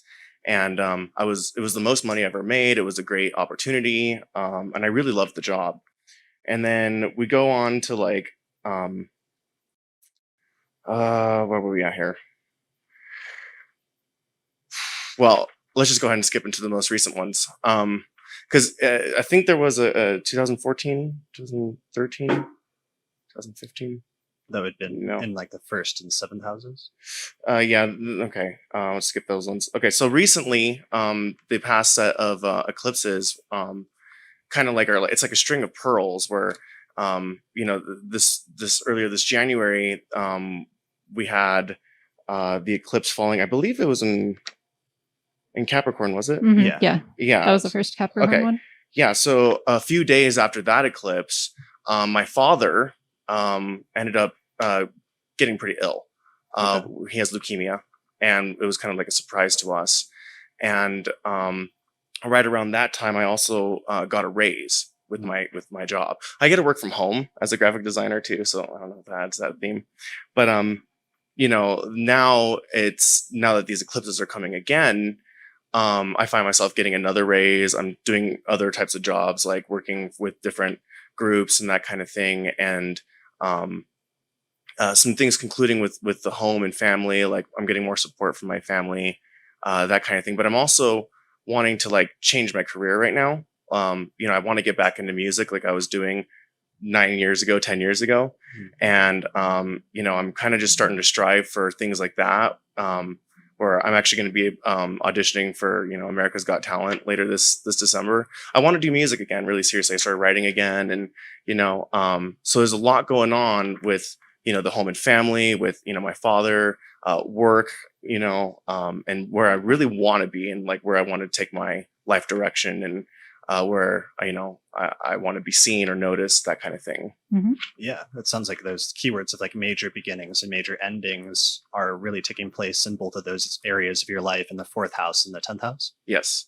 Yeah, absolutely. So a lot of career changes and a lot of mainly ups with careers, and then like obviously like with the father being Saturnian, Capricorn energy, and that stellium of Saturn Pluto, and then soon Jupiter in that house, which is really interesting because I have a Cancer midheaven, and this upcoming eclipse is falling on my IC, so I'm expecting some things going on with the home and family, and maybe stuff going on with my landlord. Not entirely certain. Okay. Yeah. Yeah, that's a really great example. Thank you for sharing Yeah, that. thank you. That was like a whole list of things that are 4th and 10th. Yeah. Yeah. Great. All right. I think that's good for the 4th and the 10th house. Yeah. Okay. So let's move on to the 5th and the 11th. Do the last 2 sets of polarities before we run out of time. So 5th house, 11th house, 2 of the major, like external in terms of people in your life, topics that always come up with those 2 houses. Is the 5th house relating to children or the general topic of children in general, whether your own or just like younger people, younger children in your life in general, if there are any? And the 11th house pertaining to friends, groups, and alliances. Yeah, and some more. So 5th is very focused on children. If you're, as you said, either children around you, your own children, trying to have children, so pregnancy, conception, all of those things go in the 5th house. Sexuality goes there for sort of similar tied-in reasons. Also things that you just do for fun. So 5th house is recreation. It's also creative expression. So often when people are creating artistic things, whether that's painting or music or whatever, there'll be something going on with the 5th house. I think those are the main areas of the 5th house. Did I miss any? I'm trying to think. No, I mean, that's Yeah, primarily it. I think it's mainly those. So this, especially for the current eclipse series, which I should have been saying all the entire time, but we were sort of doing incidentally, but this will be especially like Virgo risings, where Capricorn is your 5th whole sign house and Cancer is your 11th house.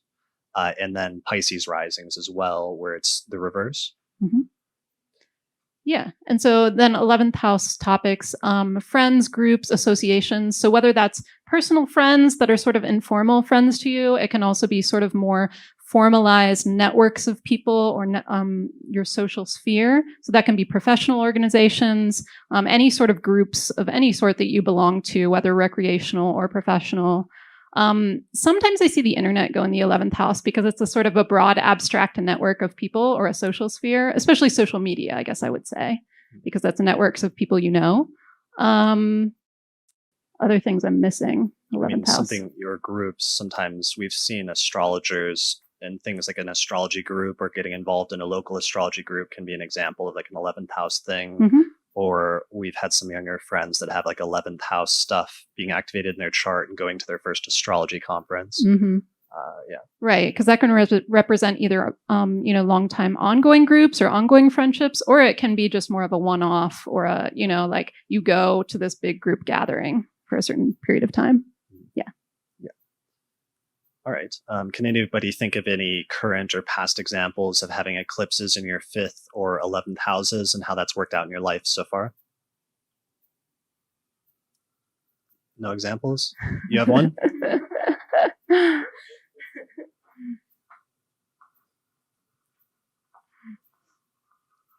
I guess this isn't really as drastic as a lot of other people's.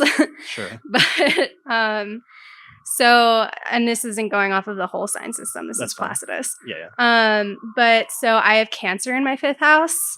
And recently I just decided I was like focusing way too much on my business. I was like completely neglecting my social groups. And I decided to just kind of like step out of that and reach out to all my friends. And I actually wasn't really aware of it at the time, but that's like around the time that the solar eclipse was happening. So, and this is my first astrology meetup. So, Wow. yeah. Yeah, That makes that's sense. a really good Yeah. example. So the idea of just like friends and groups suddenly Yeah. becoming, and that's funny because those are sort of like independent things, right? Yeah. It's not necessarily something you're doing deliberately, but both of those almost 11th and 5th house topics just arose naturally from within you at this time. Yeah, I was getting to a point where I was very, very serious. I was going home from my full-time job and then I was working on my business. And it was getting to the point where I was just not seeing any of my friends and I was getting really depressed. And I just had this shift where I was like, I'm not doing that. Like I need to talk to my friends. I need to socialize. I need to get back into groups. And so I started hanging out with communities that I used to hang out with and just kind of reaching out to people. And that's where I am right now. Sure. So- And that brings in another 5th house topic, which is just like leisure activities, or like that which a person does for leisure or just to like to have fun in their Right. life sometimes. Right. Which like sounds like a weird blow off topic to like assign an entire house to, but sometimes that can be like a really crucial factor in people's lives, especially when you push yourself like too far and realize that you have like a deficiency of that in your life at some point. Yeah, that's what it was. I was like, I need to have fun. Mhm. Yeah. Yeah. Yeah. And what is your rising sign, just out of curiosity? Aquarius. All right. Cool. That's a really good example. Yeah. Thanks for sharing that. Yeah, thank Mhm. you.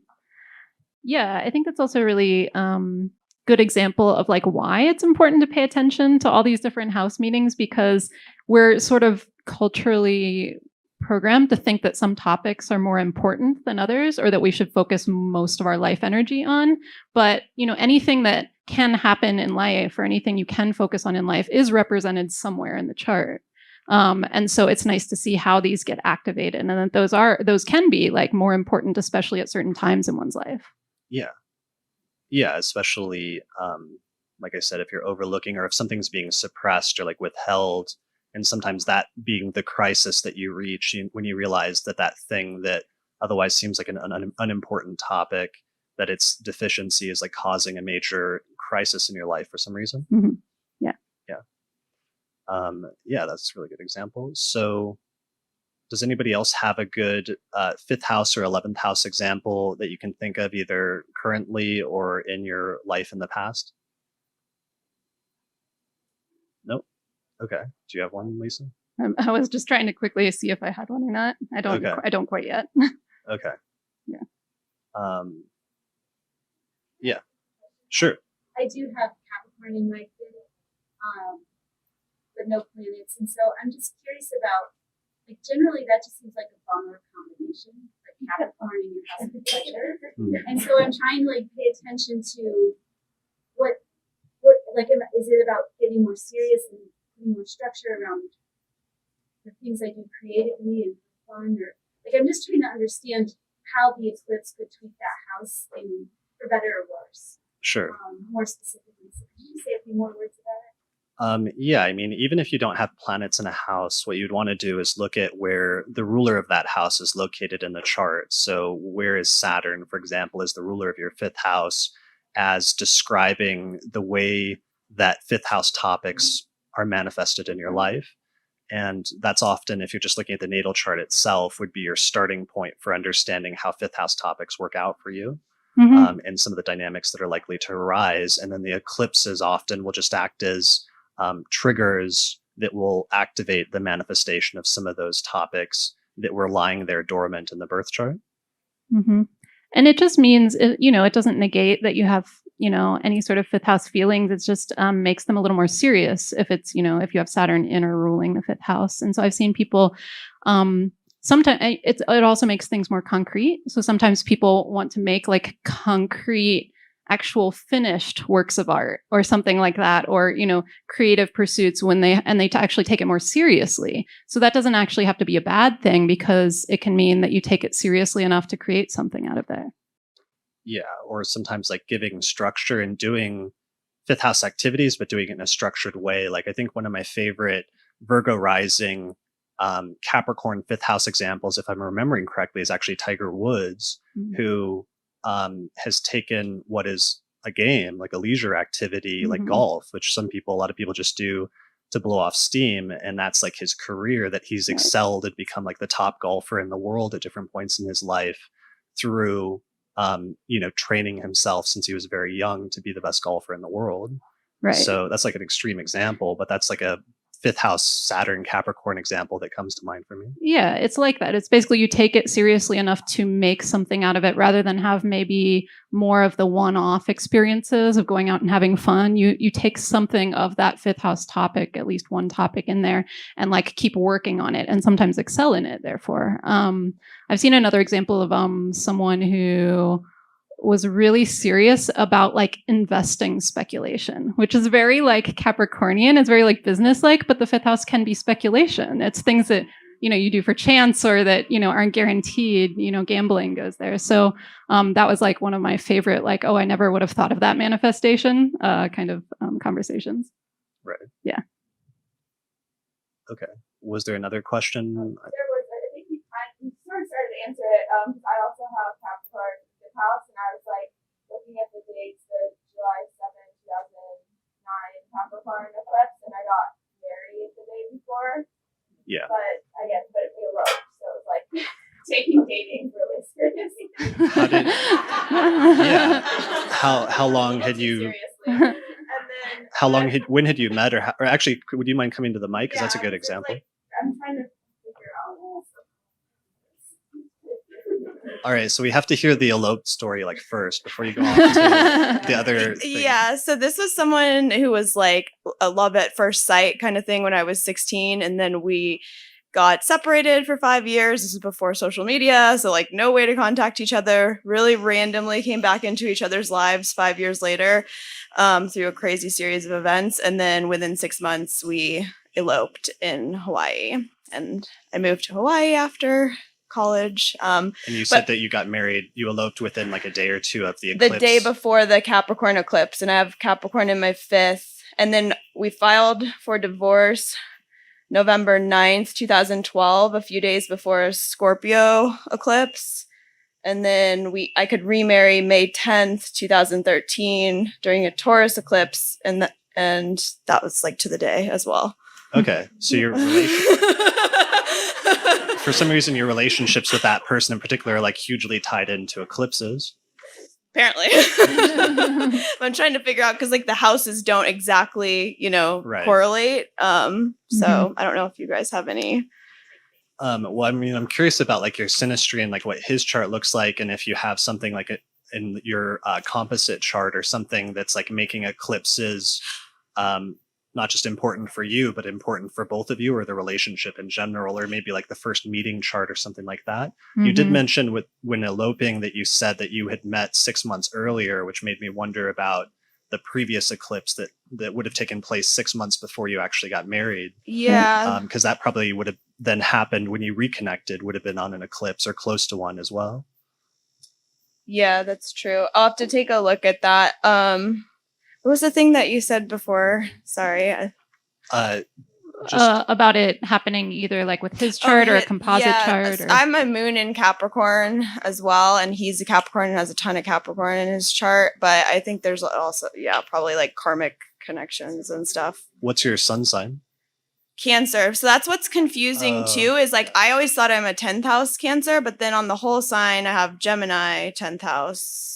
So sure. And part of what I should say is, even though we're using whole sign as like our framework and our starting point, our primary starting point, it's okay then to like overlap Placidus and other forms of house division on top of that for additional information. Okay. And like reconciling those two is ultimately like the goal.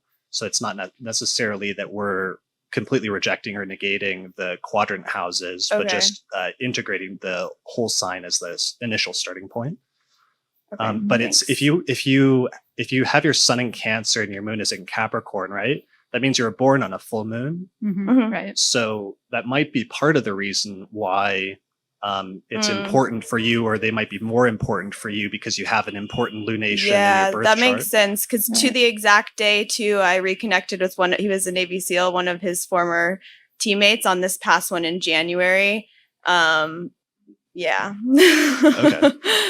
Were you born on an eclipse? Where are your nodes?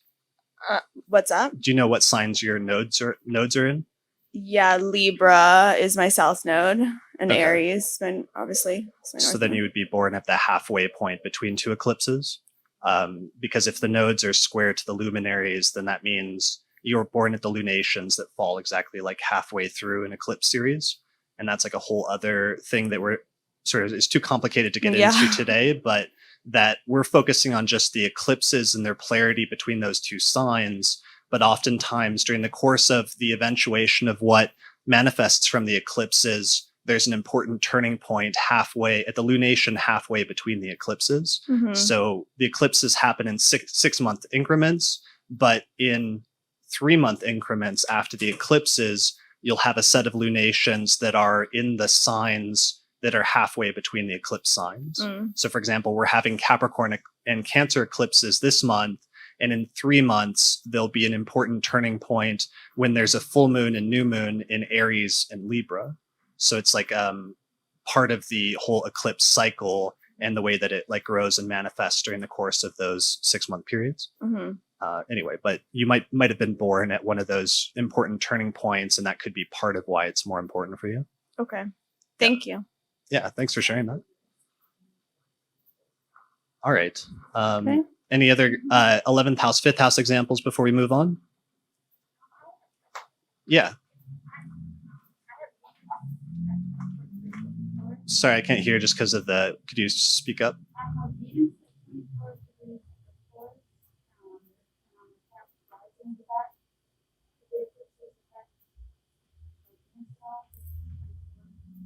You have Venus, did you say at 24 degrees of Taurus? Yeah. So you're wondering about aspects by degree. Okay. I mean, I personally put most of the focus on the houses that it's happening in, and not too much, especially because that would be a trine. So yeah, especially if it's not like a hard aspect, like a square or opposition or conjunction. And if you have Capricorn rising, that's what you said, right? Yeah. It's going to be hard to tell because then it's going to bounce back and forth between the 1st and the 7th house anyways. So there might be relationship stuff that comes anyways. So it's going to be hard to distinguish between, is that coming from the 7th house activity or is that coming from the aspect of Venus? Definitely. Yeah. But usually, at least for us, we don't focus as much on aspects, primarily just the house it falls in, but that's certainly something that's worth researching if there's a way that you could isolate it in different eclipses. All right. So I guess this is our last set of houses. Yeah. So 6th and 12th. Yeah. Yep. All right. What are our, can we start with, what are your 6th and 12th house topics? So 6th and 12th, I mean, I often think of the polarity being 6th house physical health or health issues that arise, 12th house mental health, although certainly physical health can go in both places. The 6th also has to do with work. So sometimes either your coworkers, if you have employees, they go in the 6th house. Pets often go in the 6th house. I always forget about pets, and then those always show up with people telling me 6th house things. And I'm trying to think any other major thing. Animals in general go in the 6th house. Yeah, your job, but usually more subordinate roles. Usually the 10th house is more career. And then 12th house is anything that takes you away from everyday life. And so it's a place of solitude. And so that can be positive or negative. So on the positive side, it can be like ashrams, meditation centers, things that you proactively go to kind of get away from things, to have more quiet time. And in general, I think 12th house can be more like, what kind of rest do I need? Oftentimes when there's things going on with 6th and 12th is balancing your workload or how much work you need to do and how much you need to rest and take time for yourself to do nothing. 12th house also has to do with any sort of other institutions that take you away from everyday society. So that can be prisons, mental institutions, any sort of things like that. I feel like I'm forgetting one, but basically institutions. Yeah, hospitals. Yeah, that's the one I was trying to think of. Yeah. So those are, I think, a lot of those too. Yeah. So we're ending with the fun houses, basically. Yeah. Yeah, definitely. Okay. Yeah. The only other two fun topics I would point out for like the 12th house is generally endings and the idea of endings, because it's the last of the 12 houses. And when the planets are moving in zodiacal order, they start with the 1st house and they move to the 2nd and 3rd and so on and so forth. And eventually you get to the 12th. And sometimes as a result of that, the 12th house has this feeling of closing down a cycle before you open up a new one. So that's one topic that I see commonly with the 12th, is this idea of endings or letting go of something, that which you have to let go of.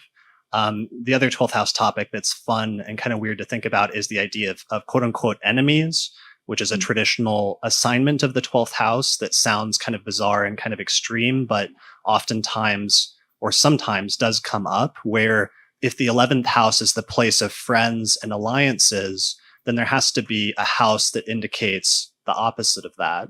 And the 12th house is oftentimes where that falls, where if the 11th house is like people that you get along with and you share some sort of affinity with, and where you help each other and you're mutually supportive, the 12th house is just that place where sometimes you meet people in your life where you are at cross purposes. And despite sometimes your best efforts, there's just certain people that you don't get along with, or in some instances, it comes to more extreme manifestations of, you really become not positive influences in each other's lives. Mm-hmm. So sometimes thinking about, that's not necessarily going to be a relevant topic in everybody's life, but occasionally, people do get into trouble, or they get into issues with another person in their life who has a negative or destructive influence. And sometimes you'll see the 12th house being activated in those cases. Mm-hmm. Yeah. And I would add one more. The 12th house doesn't have just to do with mental institutions, but I would say the mental health thing, the piece of the modern psychological take on the 12th house that I do definitely agree with is one's subconscious, or one's kind of like internal workings, even if that's not the only thing I associate with the 12th house. But so oftentimes when there's activity going on in the 12th house, you can have sort of like stirrings in the more deeper recesses of your mind that you weren't aware were issues. And so, things can come up that are like triggers that aren't normally like at the forefront of your mind. And you're like, oh, I didn't realize that was like something I still needed to work through, or that kind of thing. And so going for counseling or that type of thing can be like a 12th house thing as well. Yeah. And just reiterating something you already touched on earlier, but the 12th house is the idea of sometimes like pulling back from the world and sometimes going on an internal journey, or sort of the dark night of the soul phase is sometimes like a 12th house type topic. Mm-hmm. Yeah. Okay. Does that spark any ideas or memories? Does anybody have a good example of that? Yeah, in the back. Sure. It seems from my it's almost indiscriminate as to like what happens in which house. It's just that you're dealing with kind of the theme of those houses. It's like the day before the eclipse last year in Aquarius, my brother-in-law passed away. I'm really close to. That would be my 6th house, not my 12th. Okay. Yeah, I mean, that's one of the issues with all of these topics, is there's sometimes just some interplay between the topics. And going all the way back to like the 2nd century, the astrologer Vedius Valens from Alexandria, he like gives a list of significations of all the houses, and then at the very end he has a sentence that says each of the house signifies what it properly means, but then the opposite house cooperates, and there's an interplay of those significations. So yeah, sometimes you will see that. Mm-hmm. Any 6th house, 12th house examples that you all are recognizing from that list? Do you know any? I'm trying to think. I mean, there's positive examples where I've seen clients who had a health crisis when there was like an eclipse in their 6th, but then they got more serious about their health and like turned things around and started like a new diet or exercise regime, and like got really serious about doing exercise and getting fit. Mm-hmm. I've seen that as a notable like 12th house example, or sorry, 6th house example. Yeah. I've seen a lot of health things crop up with 6th house, as well as a new job, sometimes starting or ending jobs with the 6th house. Jobs are huge, and like what one does for work, mm-hmm. basically, or your job, is definitely a major 6th house topic. I've seen others where it's one of those things where, again, it seems like a minor topic, but the 6th has always been the place of subordinates, or those who work in a role that's subordinate to you, which often manifests as like employees if you run your own business. And so sometimes I've seen instances where a person had an eclipse in the 6th house, and somebody came into their life that ended up being their assistant and playing an important support role in helping them to achieve things with their business or their career that they wouldn't have been able to achieve otherwise without somebody coming in and helping them out in that way. Mm-hmm. Yeah. Yeah. Can you think of any other examples that you've seen in like client charts? Sixth for sure. I've seen a lot of both of those. So work and health. 12th house, I think I've seen sometimes, but again, it's the polarity of health with the 6th and the 12th kind of cooperating, where sometimes people need to take time off from work because of a health thing. And then that becomes the sort of seclusion part of the 12th house, or the resting and rejuvenating of the 12th house. Yeah. Did you have one? Yes, I have one. Okay. This thing is so low. You can raise it actually. I won't mess with it. I was gonna. Okay. But I was going to tell you this because it's interesting with what I had just shared, right? So my fiance, this is in her 6th house. There's eclipse coming up. So I was saying she put in her notice at work a little bit ago, and she is a subordinate, right? She's not the manager, so that would fit with there too. Definitely. And the 12th house, should I just keep my distance for a while? Is that what we're saying? No, not necessarily. I mean, just kidding. you also said that both of you don't have new jobs lined up yet, No. right? So that can be some of the taking time out of the 12th house. Yes. And that is sort of what it feels like with that whole dynamic. But you were also talking about the 3-month cycle between it. Mhm. Well, 3 months is when we'll be there. Okay. It's October-ish, right? Somewhere in that neighborhood. I'm Mhm. not counting properly. Yeah. But that would be in that cycle. So I thought that was interesting with the correlation between what it's doing with my houses and also with hers. Yeah. Oh, and in terms of cycles completing, her daughter is leaving for college. So it'll be just us, which will be interesting. Okay. So, What's her rising sign again? Hers is Yeah. Leo. Okay, Leo rising. Mhm. So it would look like this-ish. So Mhm. the Capricorn eclipse, the lunar eclipse is falling in her 6th house. Yes, that's right. Yeah. The lunar Okay. is in her And she's quitting her job. Yes. Okay, that's Mhm. like just very literal. for sure. It's like, Right. I again, mean, that's what I mean. Yeah. Yeah. the idea Yeah. of like a lunar eclipse, which is when There's the sun the and moon are closing. opposite to each Mhm. other. And so there's a culmination and a completion Right. or a closing down of one chapter of a person's life. And she's literally quitting her job. How long has she been working that job? 11 years. Okay. So Yeah. that's a huge chapter of her life ending. And she's additionally, the other theme that you're bringing up is that she's going from playing a support role and being a subordinate to suddenly owning her own business, essentially. Yeah, basically. Yeah, we Mhm. still have ours going. And what's interesting too, and I thought I'd point this out because of what you were just saying, that it's not, sometimes we get stuck on like, it has to be that day. Right. But it's the start of a longer cycle. So she put in her notice, but she's not quitting on the, you know what I mean? Her last day Mhm. will be at the end of September, but the notice is in. So that cycle has started. Right. And it's going to start playing through. So it's interesting. Yeah, Yeah. exactly. That's brilliant. Yeah. Thanks. It's a great Thank you. example. Thank you.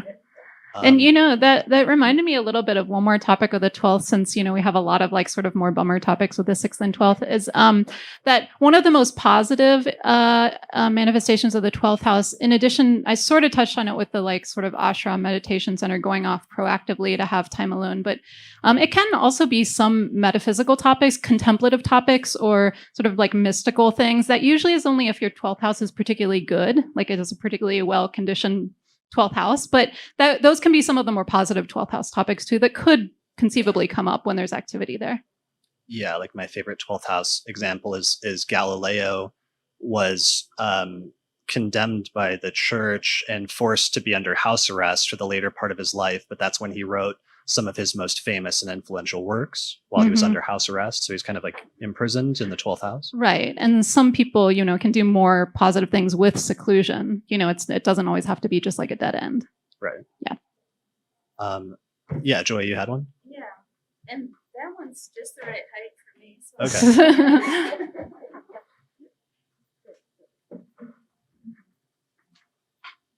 Okay. So it's been fun to follow along with all of these this whole time. And I didn't think, I was like, I certainly don't have a 6th, 12th because I don't have any planets in either one of them. And if you use quadrant houses, I think they're intercepted, but the signs are intercepted.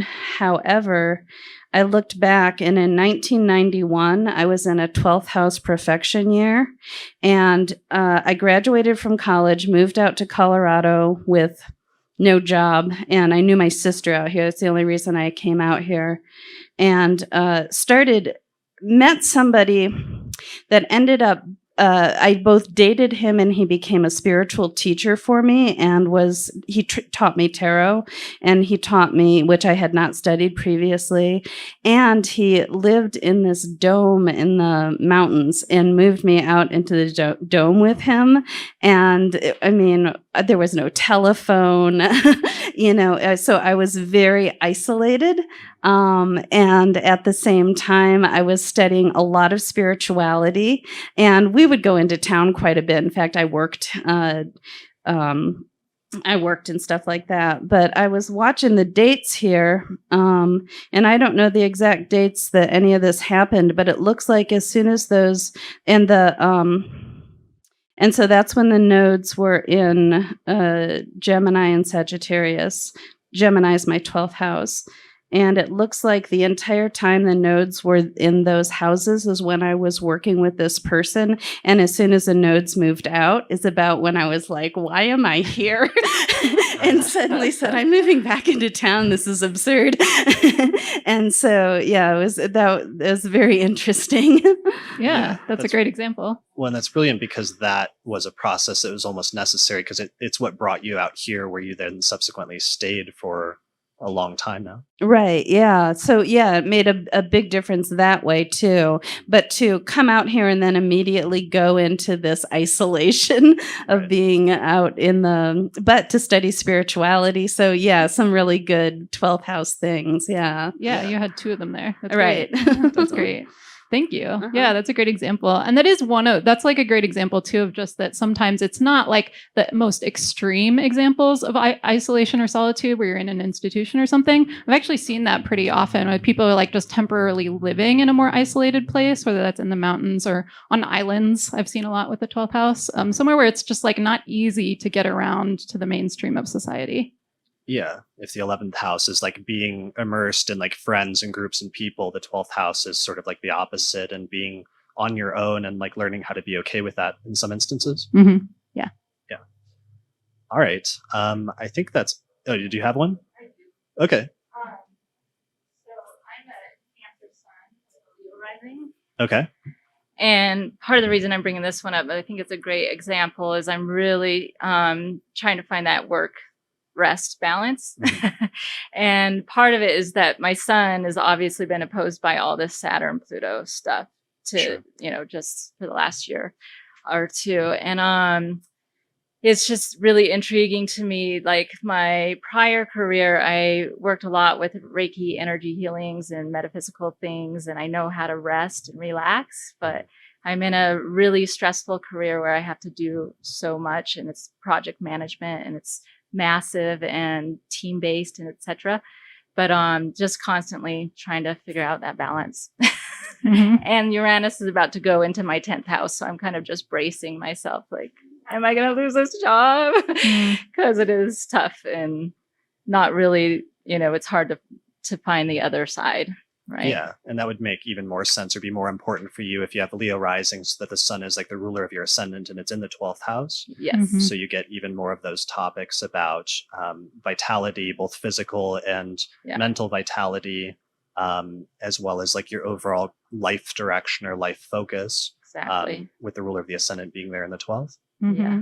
Yeah. And it's also kind of doubling up as well with the 6th house being Capricorn in particular, right? The 6th house would always be like your daily work, your job, or what you're doing every day. But it being in Capricorn, that makes so much sense that you're doing that kind of like really responsible, team leading kind of thing. But then, you do have the polarity of how do you take time off from that? Yeah. And literally this week I had to design a spreadsheet of like us handing off our various tasks, and we manage a course for 700 students. And the task list was like 1,500 lines long. Wow. It was like, this is so crazy. Right? When you map it out. Yeah. It's really crazy. So it's just become even more pronounced in terms of needing to find balance between those two extremes and being pulled in those two directions. Yeah. All right. Yeah. Thank you. Brilliant. Well, I think that's a good example to close down with then. Is there anything else as we're wrapping up? Not that I can think of. All right. Yeah. Well, I hope that this has been like interesting and useful for people. And thanks everybody for coming today to this meeting of the Denver Astrology Group. this is like the type of thing that we've always wanted to do in terms of doing workshops like this and like working through, and by having this sort of dialogue with each of you, it's like all of us are learning something, and it feels like we're building something and developing something here, which feels like really good and really useful. So I hope everybody gains something from it. We're going to do more meetings like this in the future because there's tons of other techniques like this that we could then layer on top of this in order to get more and more detail and clarity when we're looking at birth charts and trying to time events in people's lives. So we'll be back again doing this here again before too long. Yep. Second Saturday of next month. Yeah, second Saturday each month here at the Mercury Cafe, except next month we will be here meeting at noon, yes. on the second Saturday with a topic to be announced. And then we have other, like with Saturn stuff, there's a lot of people that mention Saturn stuff. And you and I did an episode of the Astrology podcast on Saturn returns at one point that some people might want to check out if you're going through your Saturn return in Capricorn. I forget what episode it was, but just search for the astrologypodcast.com Saturn returns. All right. I think that's it. So thanks everyone for coming today. Yeah. Thank you.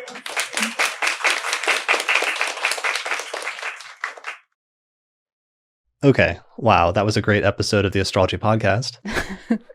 Yeah, definitely. That we did not just record the introduction to a few seconds ago. Right. Exactly. Exactly. So, yeah, I think we all learned a lot doing that meeting. It was fun, as I said, talking and having that dialogue, because part of what we were trying to demonstrate there was not just like hearing stories about stuff, but also part of the process of what an astrological consultation is very much that like dialogue process and that back and forth for the reasons that we kind of talked about for a little bit there. Right. Yeah. We did go over that. So hopefully you've already heard that. But yeah, I mean, it is very much like a back and forth process of kind of drawing out specifics from the generalities of the, why are you laughing? Just laughing at the introduction. Okay. Okay. Yeah, so just drawing out, specifics from the person's life that are based on the astrological archetypes that you do bring in as the astrologer. So yeah, and it's always interesting, no matter what, even if you've heard lots of examples before, I feel like. Yeah, but your goal is to try to get to explain the archetype. It's like you explain the archetype, you explain a few possible manifestations, and it's like, how has that worked for you? Or does any of that resonate with you? And then oftentimes they'll start talking about their story and showing how it resonates with them, and you'll hear more clearly. And then you'll be able to feed that back into their chart to clarify things or specify even further. And there's like this back and forth process that leads to greater clarity and understanding on both the astrologer and the client's part. Yeah, definitely. Yeah. So after that meeting, that was like a big day of like organizing that. So we went and had dinner afterwards and we were talking. And of course, as soon as we left the meeting, we started remembering other eclipse examples from different houses in our life or in different family members or clients or friends' lives that we totally wish that we had included. Yeah, which always happens that way. Yeah. Yeah. Why don't we go through a few of them like really quickly? This is already like a 2+ hour video. You're and right. I don't want to get hate mail for doing another 3-hour episode. Right. It'll be short of 3 hours. Okay. Yeah, well, I mean, the ninth house example that I used actually for myself in the meeting, I actually remembered later, we talked about the polarity of how the two opposite houses will always be activated around the same time because they come in pairs. And so while my example was largely a ninth house thing, I was overseas and so forth, and, it involved some religious groups. I actually remembered later, I was like, wait, I was there with my sister, and that was the third house piece. And I totally forgot to say that during the meeting.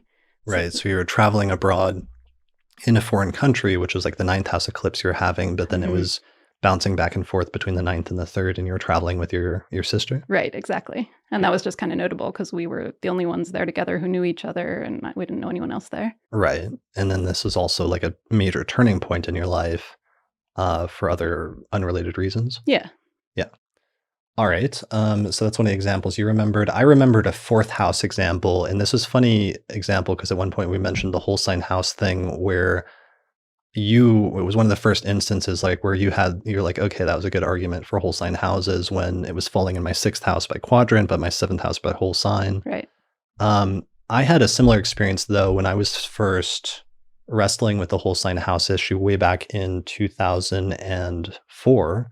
At the end of 2004, I was thinking about moving to Seattle to be closer and to study at closer to Kepler College, which I had already started attending, but I was flying back and forth between Kepler and Denver. And I thought I was going to move to Seattle 1 month when I saw there was going to be like a new moon in my 4th quadrant house. But then I ended up moving a month earlier than expected. And this eclipse happened. I remember standing outside and watching the eclipse, and it was eclipse in Taurus, which is my 4th whole sign house. And I ended up realizing around that time that was one of the first instances, because it should have been in my 3rd quadrant house because it was like way earlier than the IC. But because it fell in the 4th sign relative to my ascendant, it was in my 4th whole sign house. And I relocated and moved away from my home state for the first time in my life. In order to live in Seattle. And that actually started a whole series of events where less than a year after that, I ended up moving from Seattle to Maryland to study at Project Hindsight. And that was a whole other like 2-year odyssey. So basically an eclipse fell in my 4th whole sign house, and I had a major move to a different part of the country that ended up precipitated a whole series of events over the course of the next few years.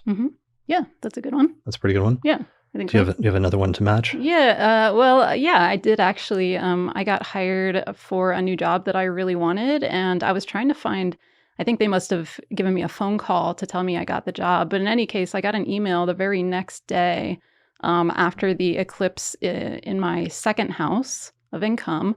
And so I had just gotten hired for this new job, and all I can find is just the email from my old boss saying, like, here's your start dates.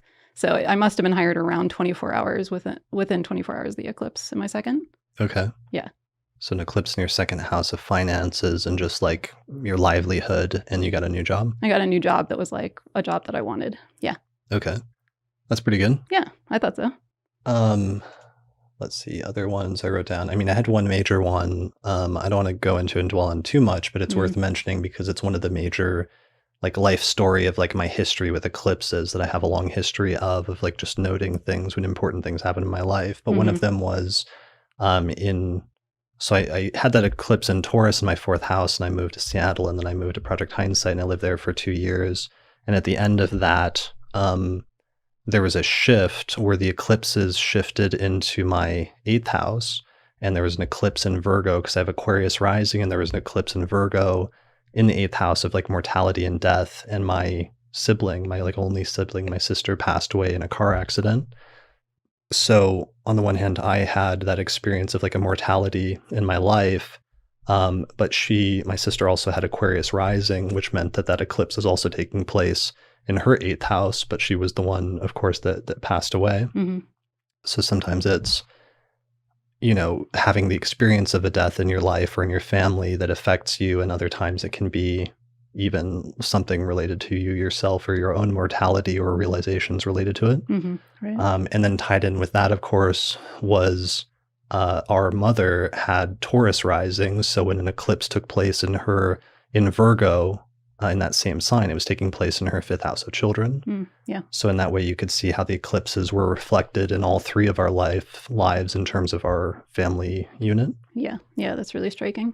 Yeah. So, but that eclipse series eventually kept shifting and kept clicking forward, and eventually shifted not long after that, about a year after that, into Aquarius and Leo. And so then the next one, of course, was the eclipse in Leo that you mentioned during the meeting in my 7th house. And then as a result of moving back home to Denver to support my mom after my sister passed away, because I came back and did that, I founded the Denver Astrology Group, and then met you at the Denver Astrology Group and started like a major relationship. Right.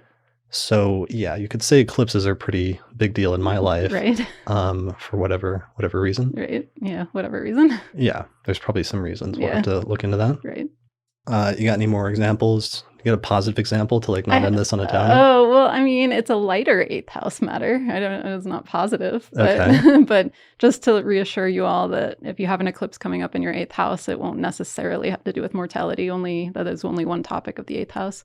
I actually was just scanning back quickly through the dates of the past eclipses, and I noticed that when the eclipses, one of the times when they were happening in my 8th house was when I had some major credit card issues right after college or somewhere around that time.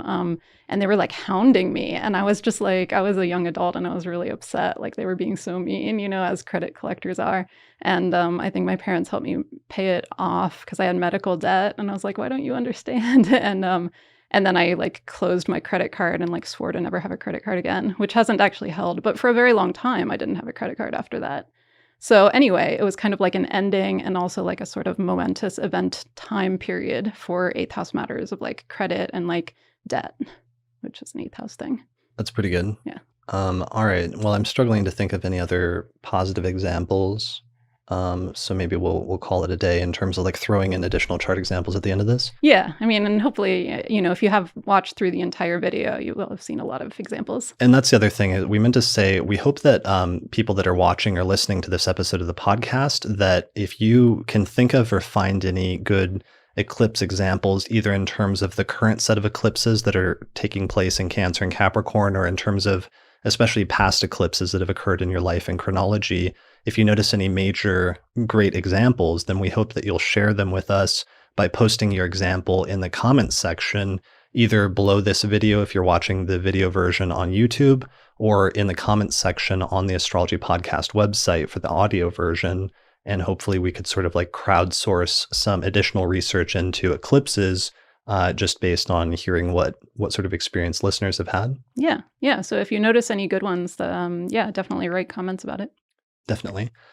All right. And finally, the last thing that we forgot to mention, because I always forget to mention at the end, and then somebody came up to me and they're like, hey, where can I learn more about this approach to astrology that you guys are demonstrating, or do you teach a course or class or anything? Great. And then I remember immediately that I forgot to mention that I wrote a book. So I wrote a book titled Hellenistic Astrology, The Study of Fate and Fortune, which is available in fine bookstores everywhere.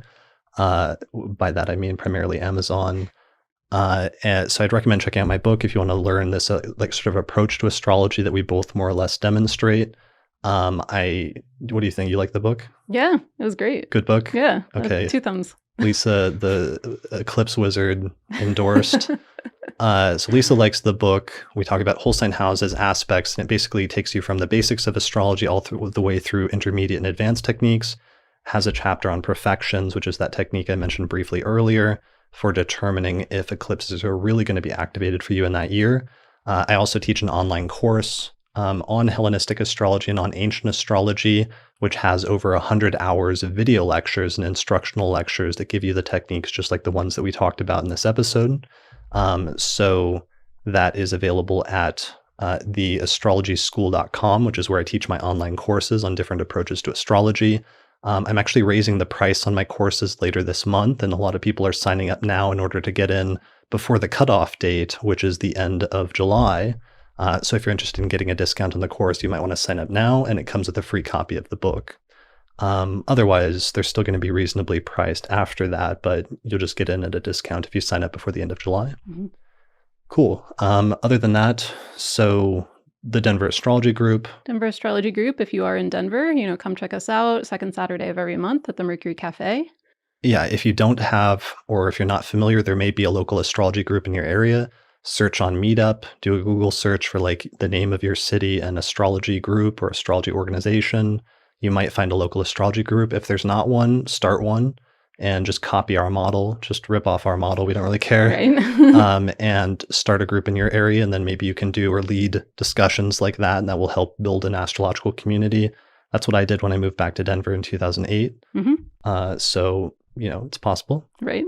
Denver Astrology Group. And then finally, Patreon. Thank you all the patrons who support the podcast and make this possible. With the studio as well as the recording equipment, we were able to record this meeting of the Denver Astrology Group. A lot of that's new stuff that I've just been able to acquire over the past few years as a result of the patrons who support the podcast and just make all of this possible. So thank you. If you're interested in supporting the podcast and getting access to new episodes, getting bonus episodes or secret, private, casual astrology podcasts that Lisa and I record and put out from time to time, where we, what do we talk about?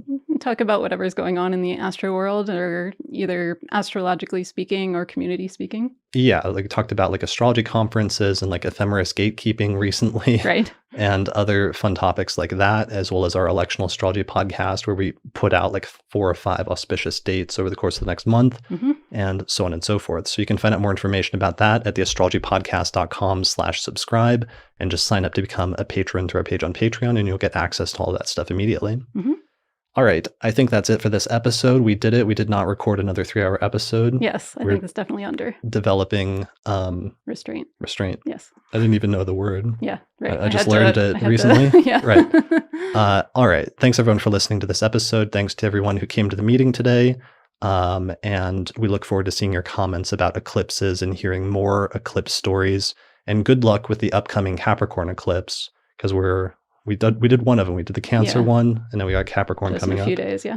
So good luck to all of you, and we'll see you on the other side. All right. See you next time. All right.